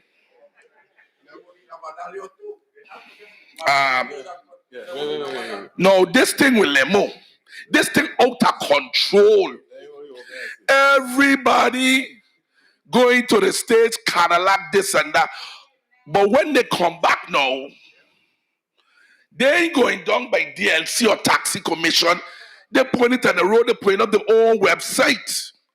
And people taking the website, they come in, listen, hey, from the airport, you are my limo, you are my this and that, $300. At the end of the year, they ain't paying that tax, they ain't paying the business, slicing their money going home tax free. And we, who's legal, what we getting? No, this thing of, like I said to I can look at people operating without a license. If you go down in the time and see the type of session going on in front of Greenhouse, the session in Red Hook in the nighttime, the session Krongbe and at Waiko that when they got shit. I ain't taking no bread from nobody, but there's a correct way to do it. Now, for me, the test is taking long, but she needs more help. Make let's help her with more money, tourism, and leave more tests happen faster. Straight up. Next thing now, the most important part before I finish, right? These roads, when you're buying these new Safari, and I thank you once again for giving the drivers that saying before, look, they got 2,000 and you want this and that. I applaud the legislature for passing a bill that they could go and buy a new front to logo to update. That is the best thing I ever do. But last and most, listen to me, and I'm going to end the story here. You see, all of we taxi drivers, we need to stop fighting one another. I remember this years ago. No, I know about this, but I know. Legislature were giving the taxi man a problem. But every taxi man and association get together, park up in the parking lot, put two private car, march Government Hill, and in less than 2 hours, we get what we want. We ain't got no union. All we making the same dollar. Stop fighting one another. We get a tariff raise. I understand things hard in the States. But what you ask the legislature to get tariff raise, 35, 40 for island tour, and you still doing 25. When you go to the gas station, you can buy a tire. They ain't gonna tell you, hey, I'll give you a break. Maybe they say you buy 4 tires, I'll give you extra. You wake up, smell the coffee, see what's going on. Best taxi, VI taxi, independent, I don't care what it is. You see the man in Red Hook, where he is? Red Hook president, he good. Love him a lot. Me and he used to disagree, hate one another, but I with everything. I don't want to read the show because I ain't into too much politics. I vibe too deep. We need to stop fighting one another. But last thing, taxi board, president, you ain't know me much. Your aunt Rita, that was my cousin. Father was my uncle. When your mother say, I meet Pascal, she tell you, and the board needs more taxi man than people on the board that don't know the industry. Because when you don't know the industry, you make wrong decisions. Commissioner, no, not the commissioner, director, hell of a good job. Keep it up, and I will support you 100%. Senators, good night, and thank you. And I hope you really listen to what I say, but especially what double data say. Thank you, Mr. Pascal. I think you set up yourself good enough. Now you have contacts, but you I like your points as well. But there's one thing. I have a question since you spoke about some of the conflicts and tough wars in certain areas amongst taxi drivers and even those who are not established taxi drivers. The established taxi organizations here, how many of you have existing franchise agreement? So like at the Port Authority, they will have franchise agreement with which taxi. They should have one at Waiko, etc. So you're with VI Taxi. Where's your franchise agreement? The airport and any place else?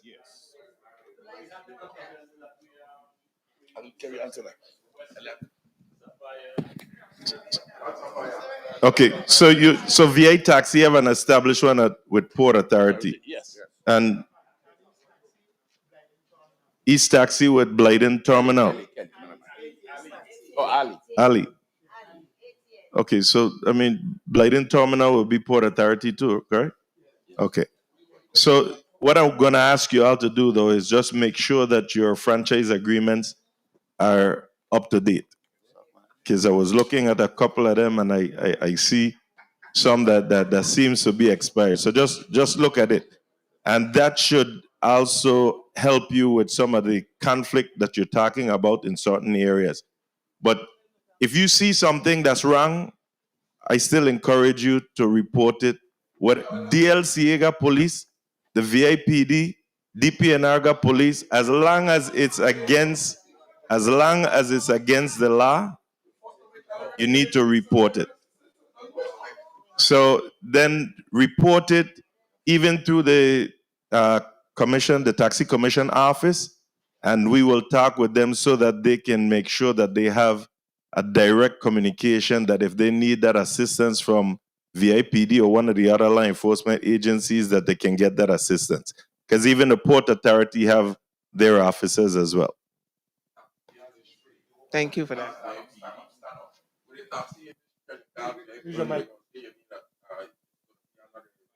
Taxi cab commission, Indiana taxi cab commission. So they don't come. So remember So when you you call guys need to give. remember when you call 911 now, 911 is an emergency number. So if it's not an emergency, maybe I could see them telling you that.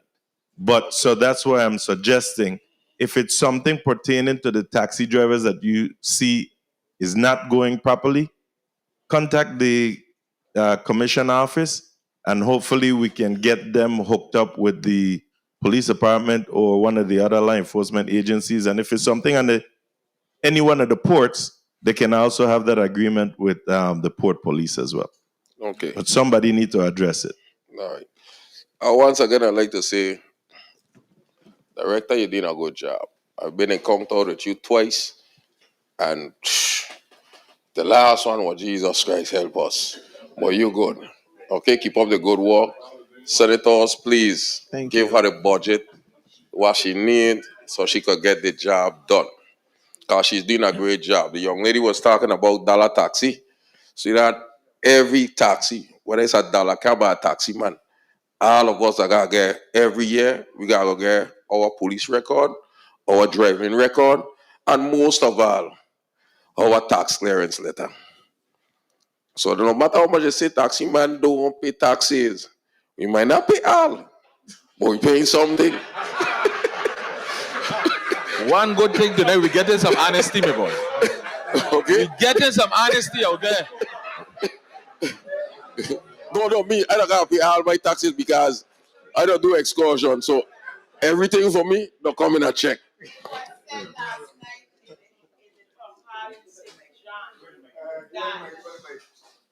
My statement was to what was said in the town hall in St. John last night, that there are, I think, limousines or fee for hire is the title, that are vehicle for hire that are getting licenses through DCLA, and then they're charging them fines. And I think they also mentioned that the person that owns the rideshare in St. Croix confessed that he's trying to be open and honest, and he is paying fines to DCLA. So my thing is, that can solve part of the problem of them needing money, because I am not necessarily trying to protect or circumvent the role of the legislature, but you can't get grape wine from a rock. The money has to come from somewhere. You cannot be in DCLA, and I'm not saying they are doing it, I'm just commenting on what was said. If DCLA is collecting these fees, then a portion of the money, I would think, as an everyday person, would go back to the taxi commission.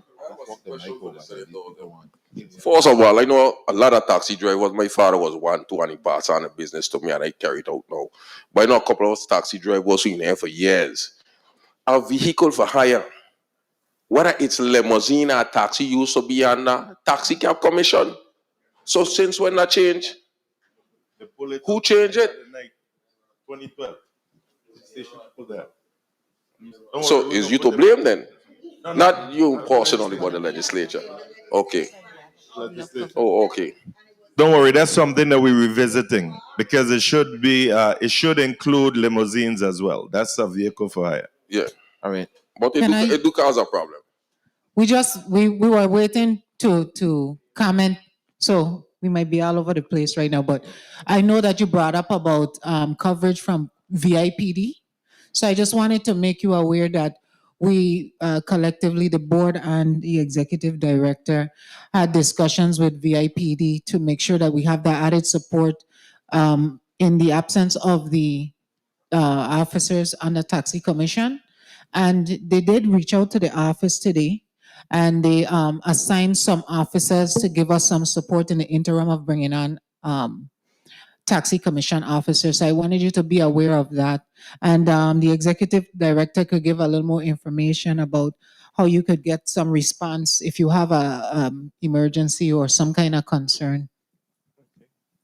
So I just wanted to share that, especially responding to Ms. Francis's concerns regarding safety, the Taxi Cab Commission has been in communications and in a collaborative effort with the Department of Tourism and VIPD as well. And our idea was to launch a Safe Ride campaign, and it was in keeping with the idea that tourists and residents alike would be able to recognize a safe ride or authorized taxi operator and vehicle so that we could at least ensure that. So we want to play our part. We have put the ideas on the table. We have a draft campaign flyer and notification already completed. We're just working with in agreements with also VIPD. We know they're short staffed, so they're a little slower in response, but we are working in collaboration with them. We are also going to be working with their PIO to have announcements throughout the territory and specifically targeted at our tourism package and market. And we are truly concerned about the residents as well. We're aware of the concerns in the greenhouse area. The campaign targets hotspots throughout the territory to include Red Hook with our East End team, Waiko, Greenhouse, the taxi stand concerns in the vendor plaza areas. We've actually had conversations with VIPD. The officers came by to clarify the language regarding who actually enforces the taxi stands. That is actually the taxi stand parking areas. That was the specific concern from Best Taxi Peanut, as we know him.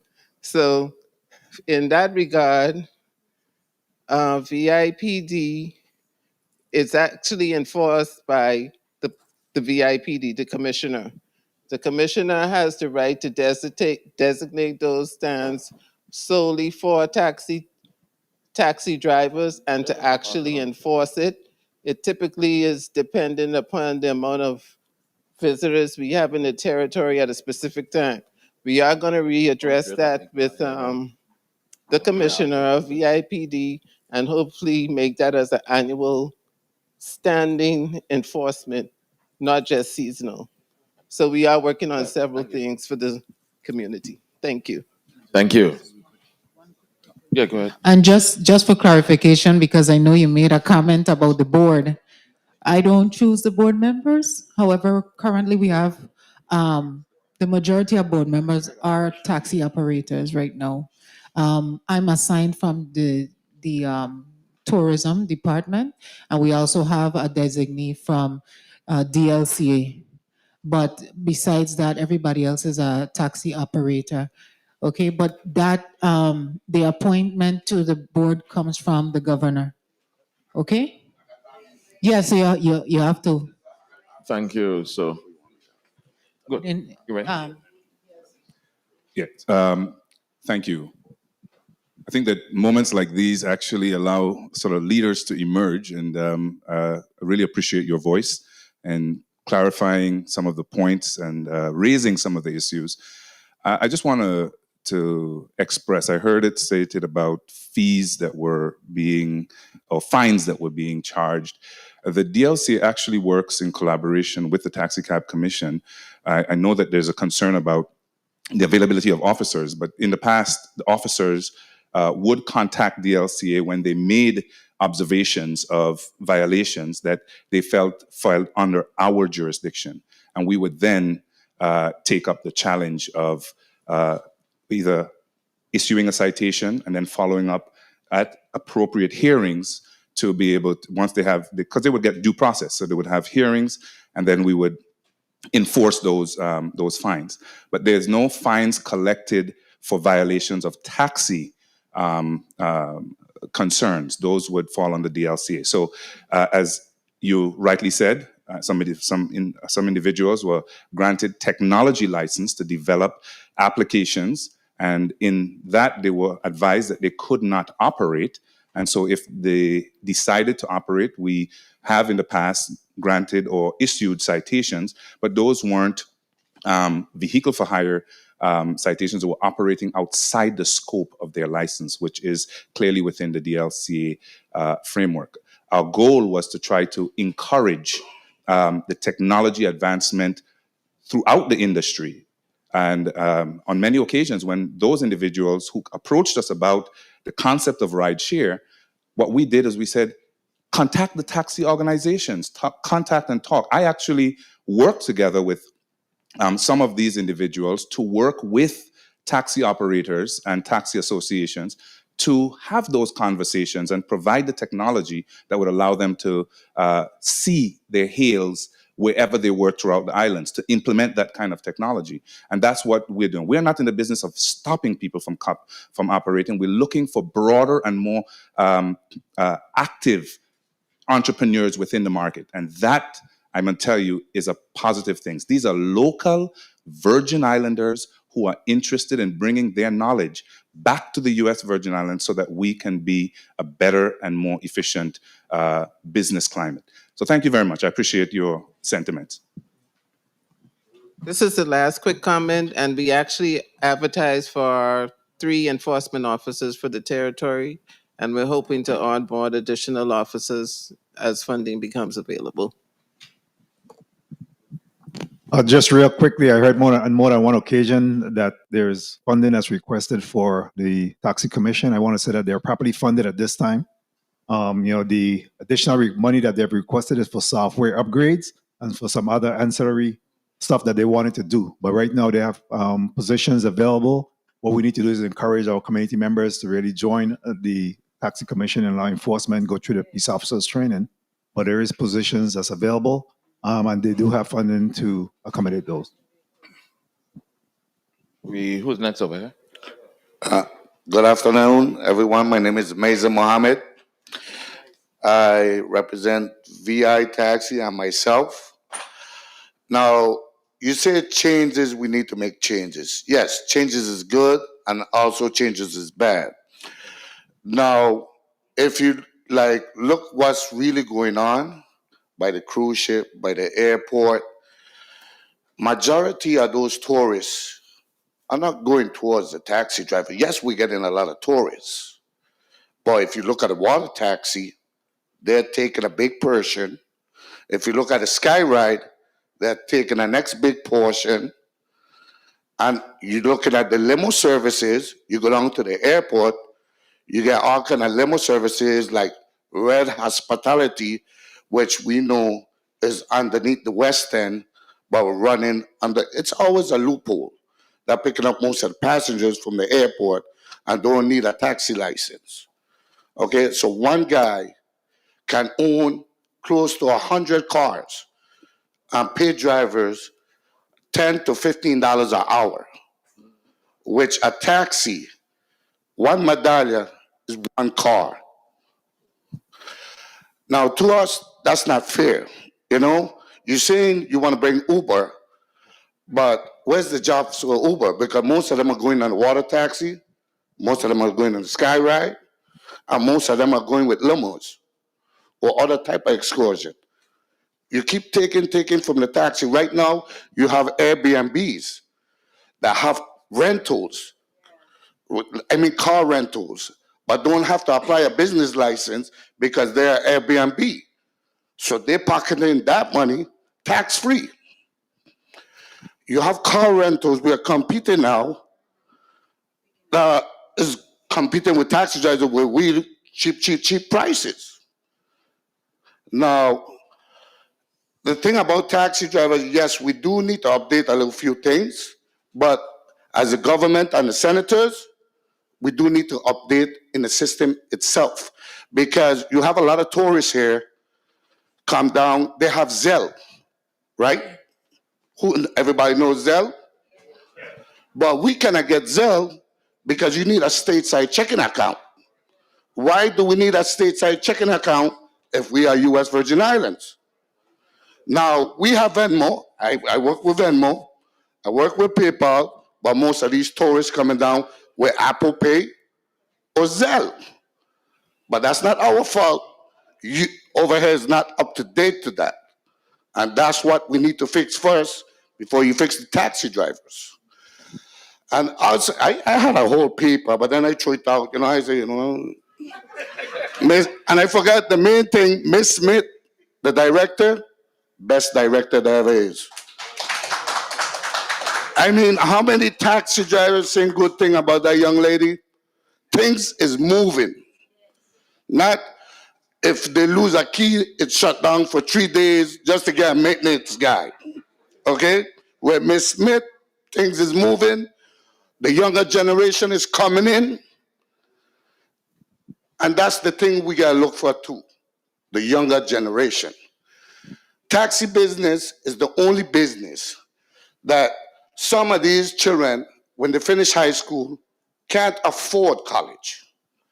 This is the only business that they could come into and be their own boss, not go working for somebody underneath Uber to take a percent from their hard work.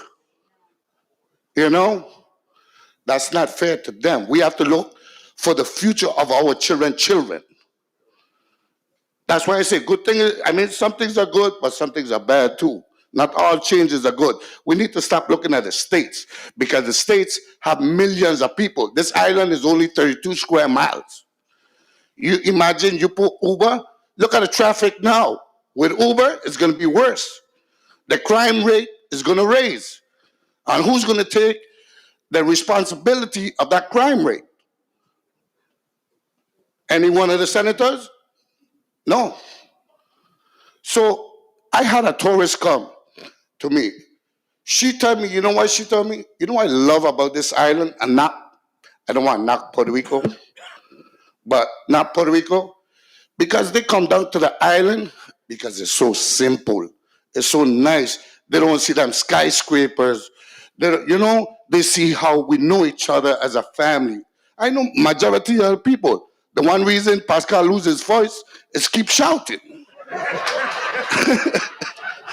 You know, that's the beauty of the taxi business. But when you come an Uber driver, it's just an app to sign in. You don't know the drivers, but taxi drivers, we have to go class with each other. We have to take a test with each other. We have to make presentations to know how to deal with the tourists. Uber don't provide none of that. And you adding on with the list of the stuff, what is going on with these limo drivers. You have regulation for limo drivers. Am I correct? You have supposed to be a divert. No, it's not supposed to. No, I mean, like, they're supposed to be in the vehicle that you're supposed to have something, a divider. Yes, a divider. You're supposed to have a bar. You're supposed to have a TV and captain chairs. Am I correct? None of them vehicles have captain chairs. Okay? All of them is just like taxi. They just put one simple TV, no bar. I have a cooler.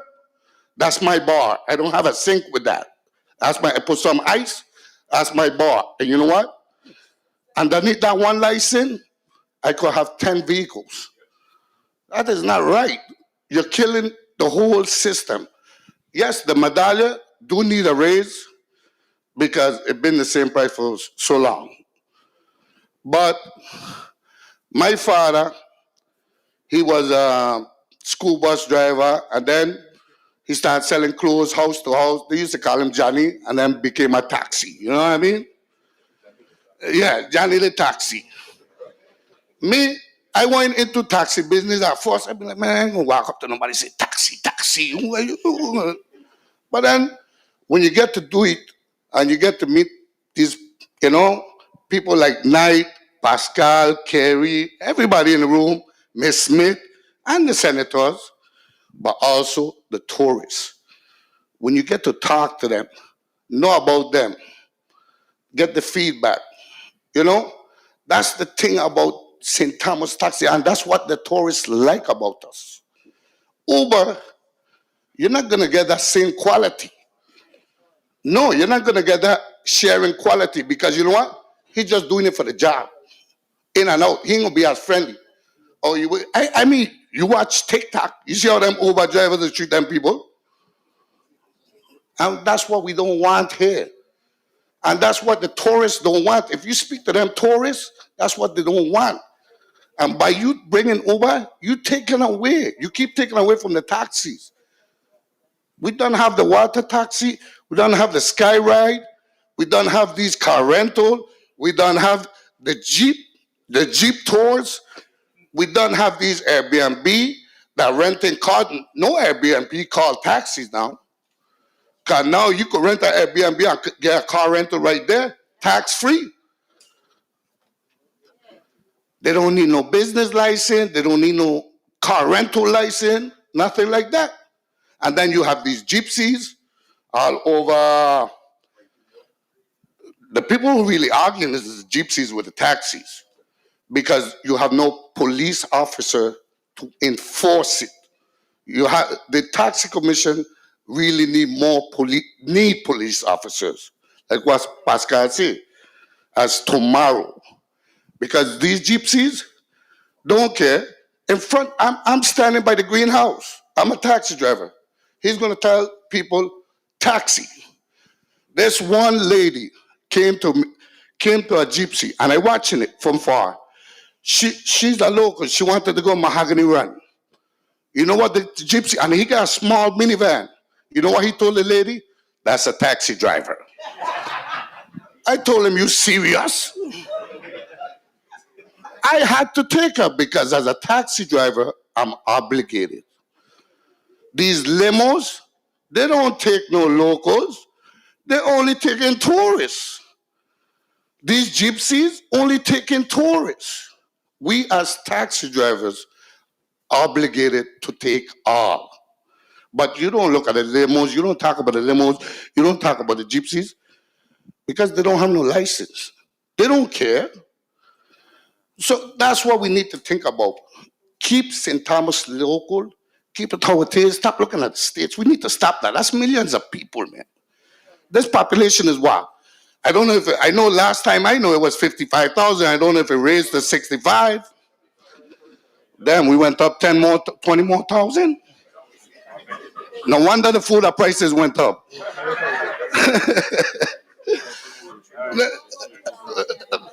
You understand? If we bring Uber, it's going to be cars, chaos, traffic. We need to be rash with the decision we make. I mean, look at these gambling machines. We said the gambling machine is a good idea, invested in an island. One person can run 100 machines. 100 machines. So how many jobs can he employ from that? Only one person to collect the ticket and be the bartender. Now, if we, I think, and trust me, the machines put down a lot of family. Them gamble machines destroyed the island. A lot of people lose their houses, lose everything. Yeah, he is one of them. Now, I mean, I even tell people, instead of those machines, we should have opened a casino. Yes, it's bad just as the machines, but you would have created more jobs. You would have need bartenders. You would have need waitresses. You would have need security. You would have need dealers. You know? These machines don't create jobs. It destroys jobs. Destroy people's lives. Mr. Mohammed, yes, I really appreciate the passion. But I try and get to everybody because I have a hard okay, stop no problem. at 8:30. Okay, we have. I have a hard stop at 8:30. So I'm just Okay. trying to get to everybody so we at least the senators could respond or the people in, Okay, well, thank you everyone for Thank you. listening. Yes. As Mr. Knight. Thank you very much for your point. Yes, thank you, Mr. Chair. And it's so nice to hear that Miss Melissa Smith, the new executive director, is being big up. I want to follow up on a question for Mr. Pascal and Mr. Aaron. One sec. Can everyone please put your phones and vibe? Okay, thanks. Okay, you mentioned the tours. I remember when I was a night auditor at Frenchman's Reef, Tropic Tours, a guy, Patrick, was running it, used to do a big operation. Through tourism, are we still promoting those where you get the vouchers for the hotel guests, or is the individual taxi associations that does that? And then the other question for Mr. Pascal and also Mr. Mohammed, basically, the proposal is I have the bill for the taxi medallions. It's somewhere probably to 75 to maybe 105,000. Can I see a show of hands of the taxi drivers who are actually in favor? Because it's being pushed right now. The banks are telling us it's bill number 36-0108.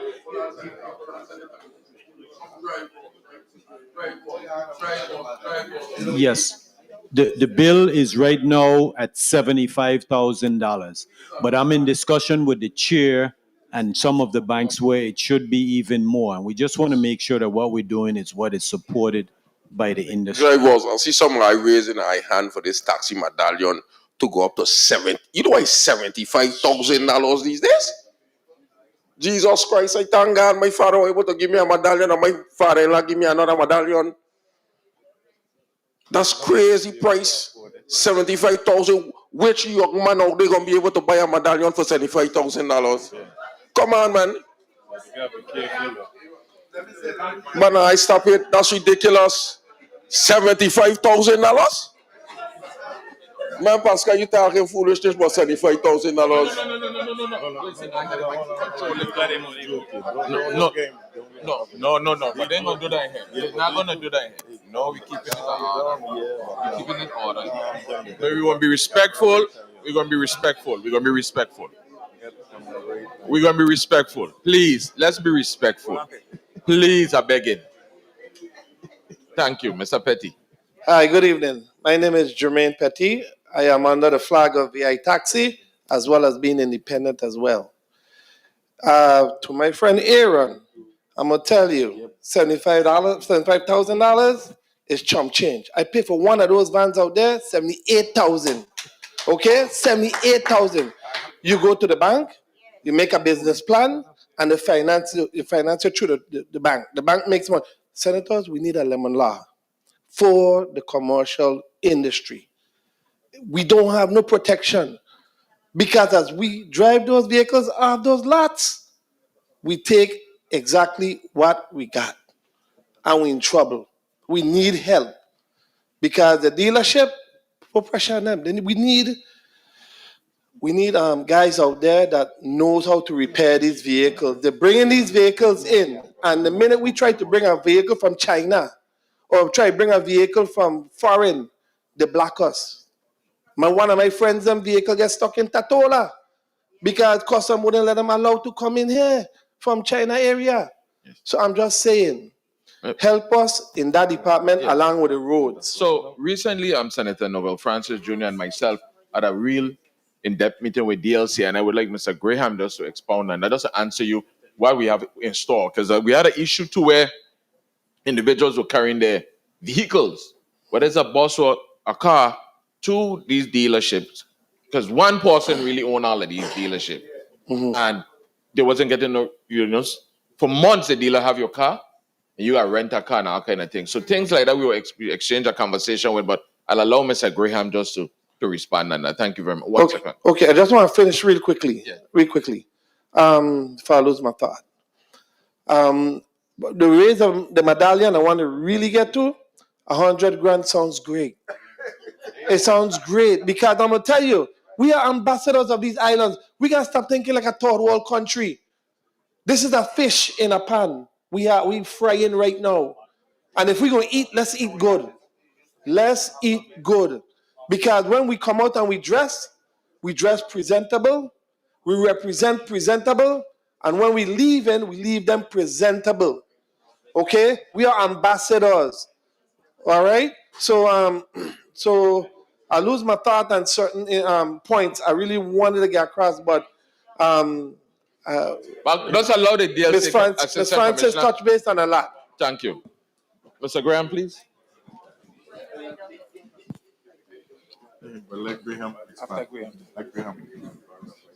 Testing. All right. Very, very, it's an excellent statement, and I think a very informative one. Many individuals don't really realize that the lemon law really doesn't apply to commercial vehicles, government-owned vehicles, etc. It is for you as a regular consumer making a purchase of a vehicle with regular usage. It would apply. There would be, if there is a will to make that modification, and some studies that could go into understanding the different uses of the vehicle. And I think that's where I think the concern was that commercial vehicles are used differently. And but I'm not making an excuse for it.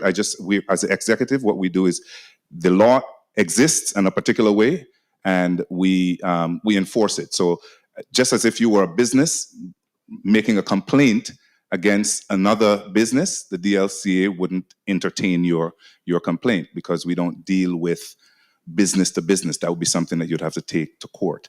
And so, senators, if there is a will to address the lemon law in that way, then perhaps there could be some work there. Good evening again, Emerson Knight, VI Taxi Vice President. I heard a couple of things tonight that I want to touch on. And the first thing is, I heard somebody say that they don't have no taxi that pick up at night. And I know for a fact that my drivers picks up 1, 2, all the way down to 4 o'clock at night, because I have a radio sometimes I take in my house, and I hear my drivers on the road. Sometimes I'm wondering why they don't go home.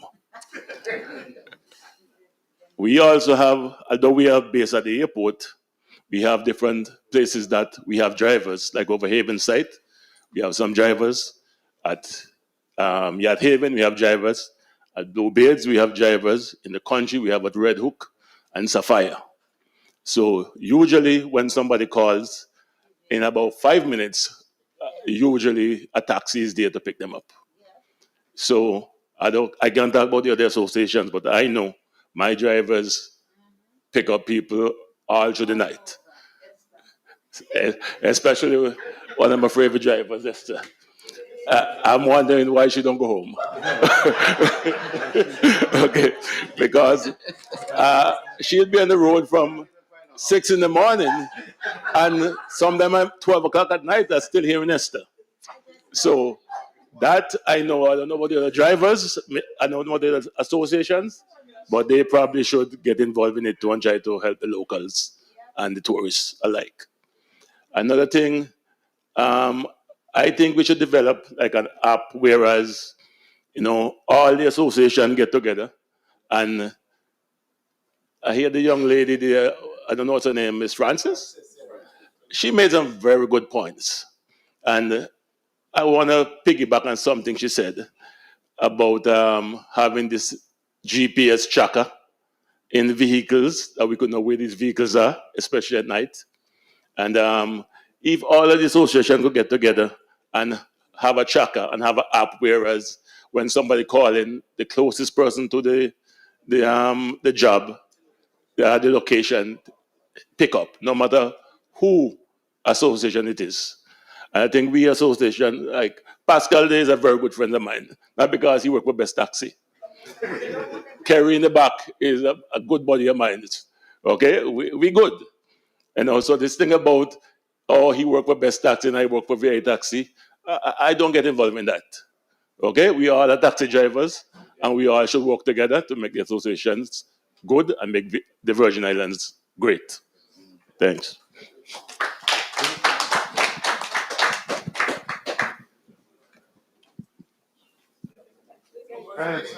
Okay, good evening, everybody. Good evening. This is not my first rodeo. I think all of you all up here know me. Everybody know me. So first thing I want to address, Senator Gittins. You asked about franchise agreements. I don't know. I know VI Taxi, AAA, ATS, Eastern Taxi. We are on Port Authority properties. And St. Thomas Taxi also down at Crombie. No, best is at Waiko, they and Waiko. Those agreements was given out in 2012. That's when the miraculous slipping with the limousine occurred. And that's what brought us to this point. But those agreements was for 5 years. We are on a month-to-month thing right now. The last time I was speaking to director Dow about any agreements or anything, which and I went there to talk about having us being our thing. As you know, VI Taxi, Eastern Taxi, all of us we've been through a lot of rodeos. And we have since hashed out a lot of different things that has been going on. VI Taxi at one point, I know many of you may know, had took Eastern Taxi to court for infringement at their concession.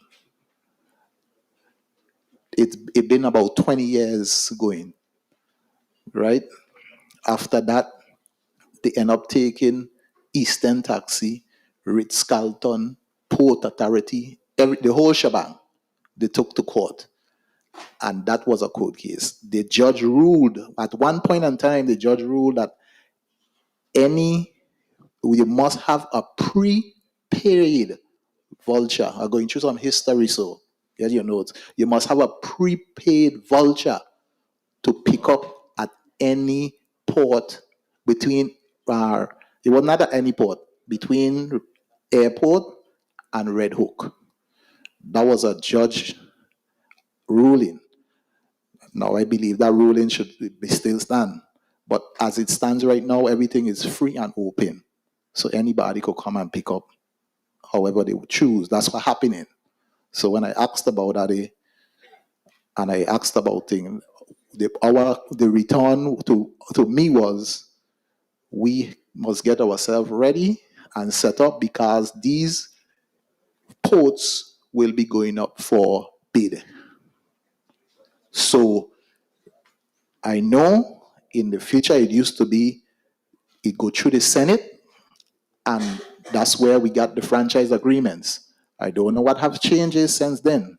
So I would implore you all to look into that and find out if we can get our franchise agreement back, so we could know that we're on solid ground.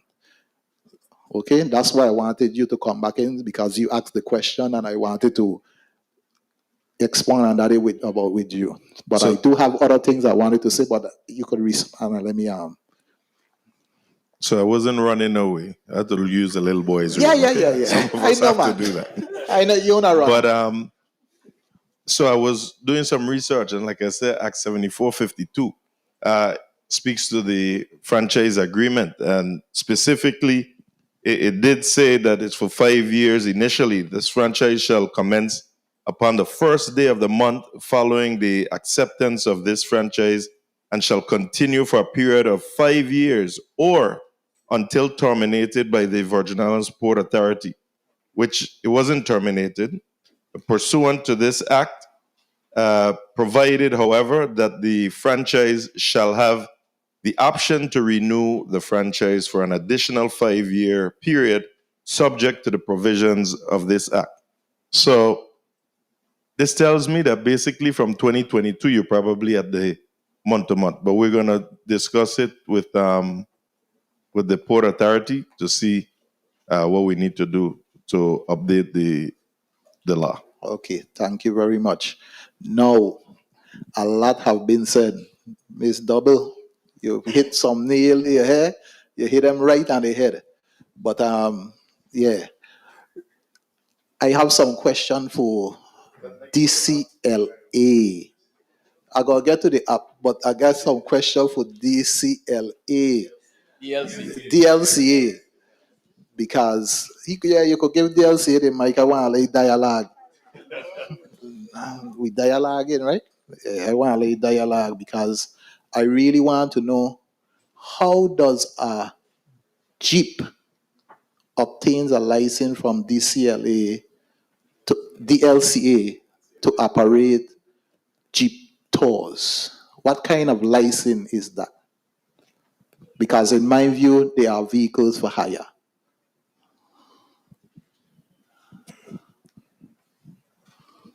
Excellent. Thank you for the question. So in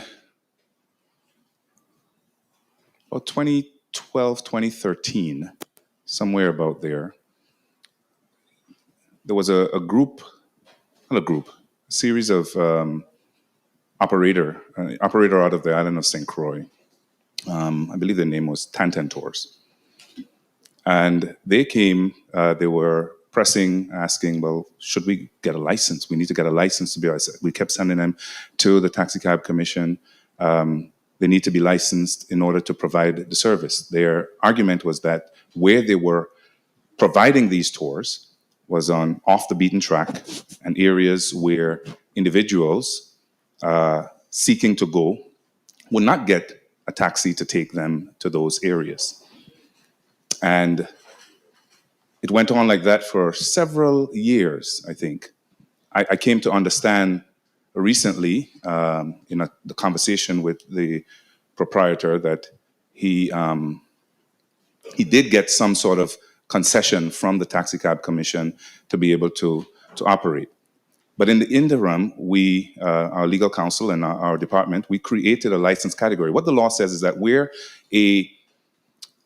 an action or a particular activity is not governed by another entity, then the DLCA is authorized to create that. What I realized and what we realized then was that the activity that they were intending to do, which was to create a space where, whether it's the cruise ships or people coming to see the island from different perspectives, and if there was no opportunity to be licensed, then the alternative would be to just do it and do it without penalty, without a license. So we created several categories. We said air. We had some for air, sightseeing and scenic transportation, air. We also created one that's called sightseeing and scenic transportation, land. It was horse, cart, buggies, and several other modes of transportation. And we included in that Jeeps as a way to say, if you're taking someone out to an area for hiking and for off the beaten track, then that would be the transportation modality. I'm not going to act in a way that I'm oblivious to the fact that it seems that some of the activities seem to mirror some of where some of our taxi operators may be traversing. But the primary goal was to ensure that people who wanted to see areas that typically were not being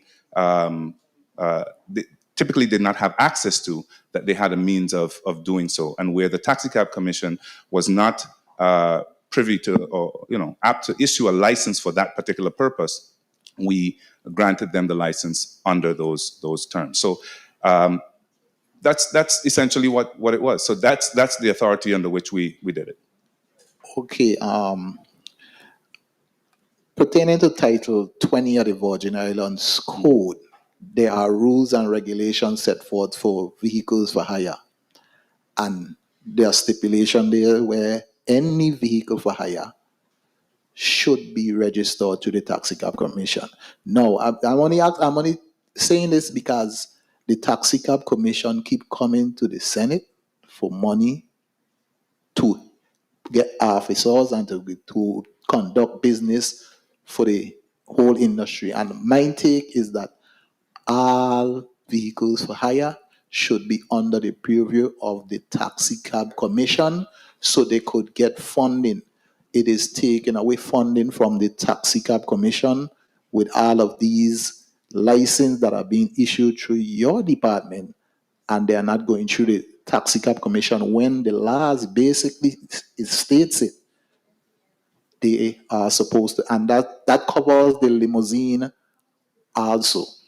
Well, just wait, I mean, 1 second, Mr. really quickly. No, 1 second, please. Yes. Allow me to clarify something here. All funds collected by the government goes to the general fund. So whether it's a fine, a fee, a payment, it goes to the general fund. And when time comes, the legislature will do a markup and disperse it by the fund the Taxi Cab Commission, fund DLC, fund the different agencies. So all funding, I don't care where it come from, it goes in one account, the general fund. Yeah, but the Taxi Cab... No. I hear you because everybody keeps saying licensing. Yeah. Can I just quickly clarify something, Senator? Because you see, the Taxi Cab Commission, and I mean, I served for many years, probably better part of more than a decade as a Taxi Cab Commissioner. And I would say that, yes, the funding that the Taxi Cab Commission generates is funding that the Taxi Cab Commission keeps. And so unless there's legislation that will change that, it's a special fund where the money's collected for the licensing and all the other things that done under the Taxi Commission. It belongs to the Taxi Cab Commission. Now, folks, I am not in the business of preventing the Taxi Cab Commission from doing what it is that they need to do. Actually, we want to support that process. This is an opportunity so that, and we've had conversations that if and when those types of activities are something that the Taxi Cab Commission accepts and recognizes and moves in that direction, all those licenses can essentially be transferred. Every time you stand and you speak about issues with limousine, there is no doubt that there's some elements of regulation that needs to be addressed, but the reality is that these limousine service licenses were carved out, specifically carved out. While you may read them under Title 20 in the Virgin Islands Code, but they still are clearly indicated as a call out. You know what the language says? Notwithstanding any other regulation to the contrary, limousines are not considered vehicles for hire. And the Virgin Islands, I Googled all over. The Virgin Islands is the only place in the United States that says a limousine is not a vehicle for hire. So that, no, and I'm not disagreeing with you. So your argument as you raise it is really saying, and I think it was acknowledged by the Senate, right? The law actually indicated and said, hey, it may appear that a limousine is a vehicle for hire. However, based on what the language of the code says, it is not to be considered a vehicle for hire. So if that is changed, then that would be something that the Taxi Cab Commission then would be able to address. I'm sorry, and if I could just interject briefly, because I really want to get some critical information here because this is something that was raised at the town hall meeting held in 2023 as well. And I'm glad that you're here, Mr. Graham. How much does a limo pay to register their business? How much do they pay? Limousine license is $130 for the business. We used to issue them. Stop, No, hold on, please. hold on. We used to issue them. Go ahead. Go ahead. We used to issue them on a per vehicle basis. There was a legal challenge, and in that legal challenge, we were sort of restricted from doing so. So we issue it as the business. So the business gets a license. It's $130 for the limousine service license. In the process of clarifying that and working through some challenges with some rules, and those rules would seek to address this on a more comprehensive basis, where it'll be more of a particular like a if you're a limousine service, then you get a limousine service license, and then there's a per vehicle charge that we'll seek to re-implement along with other modifications. Okay, But thank yes. you.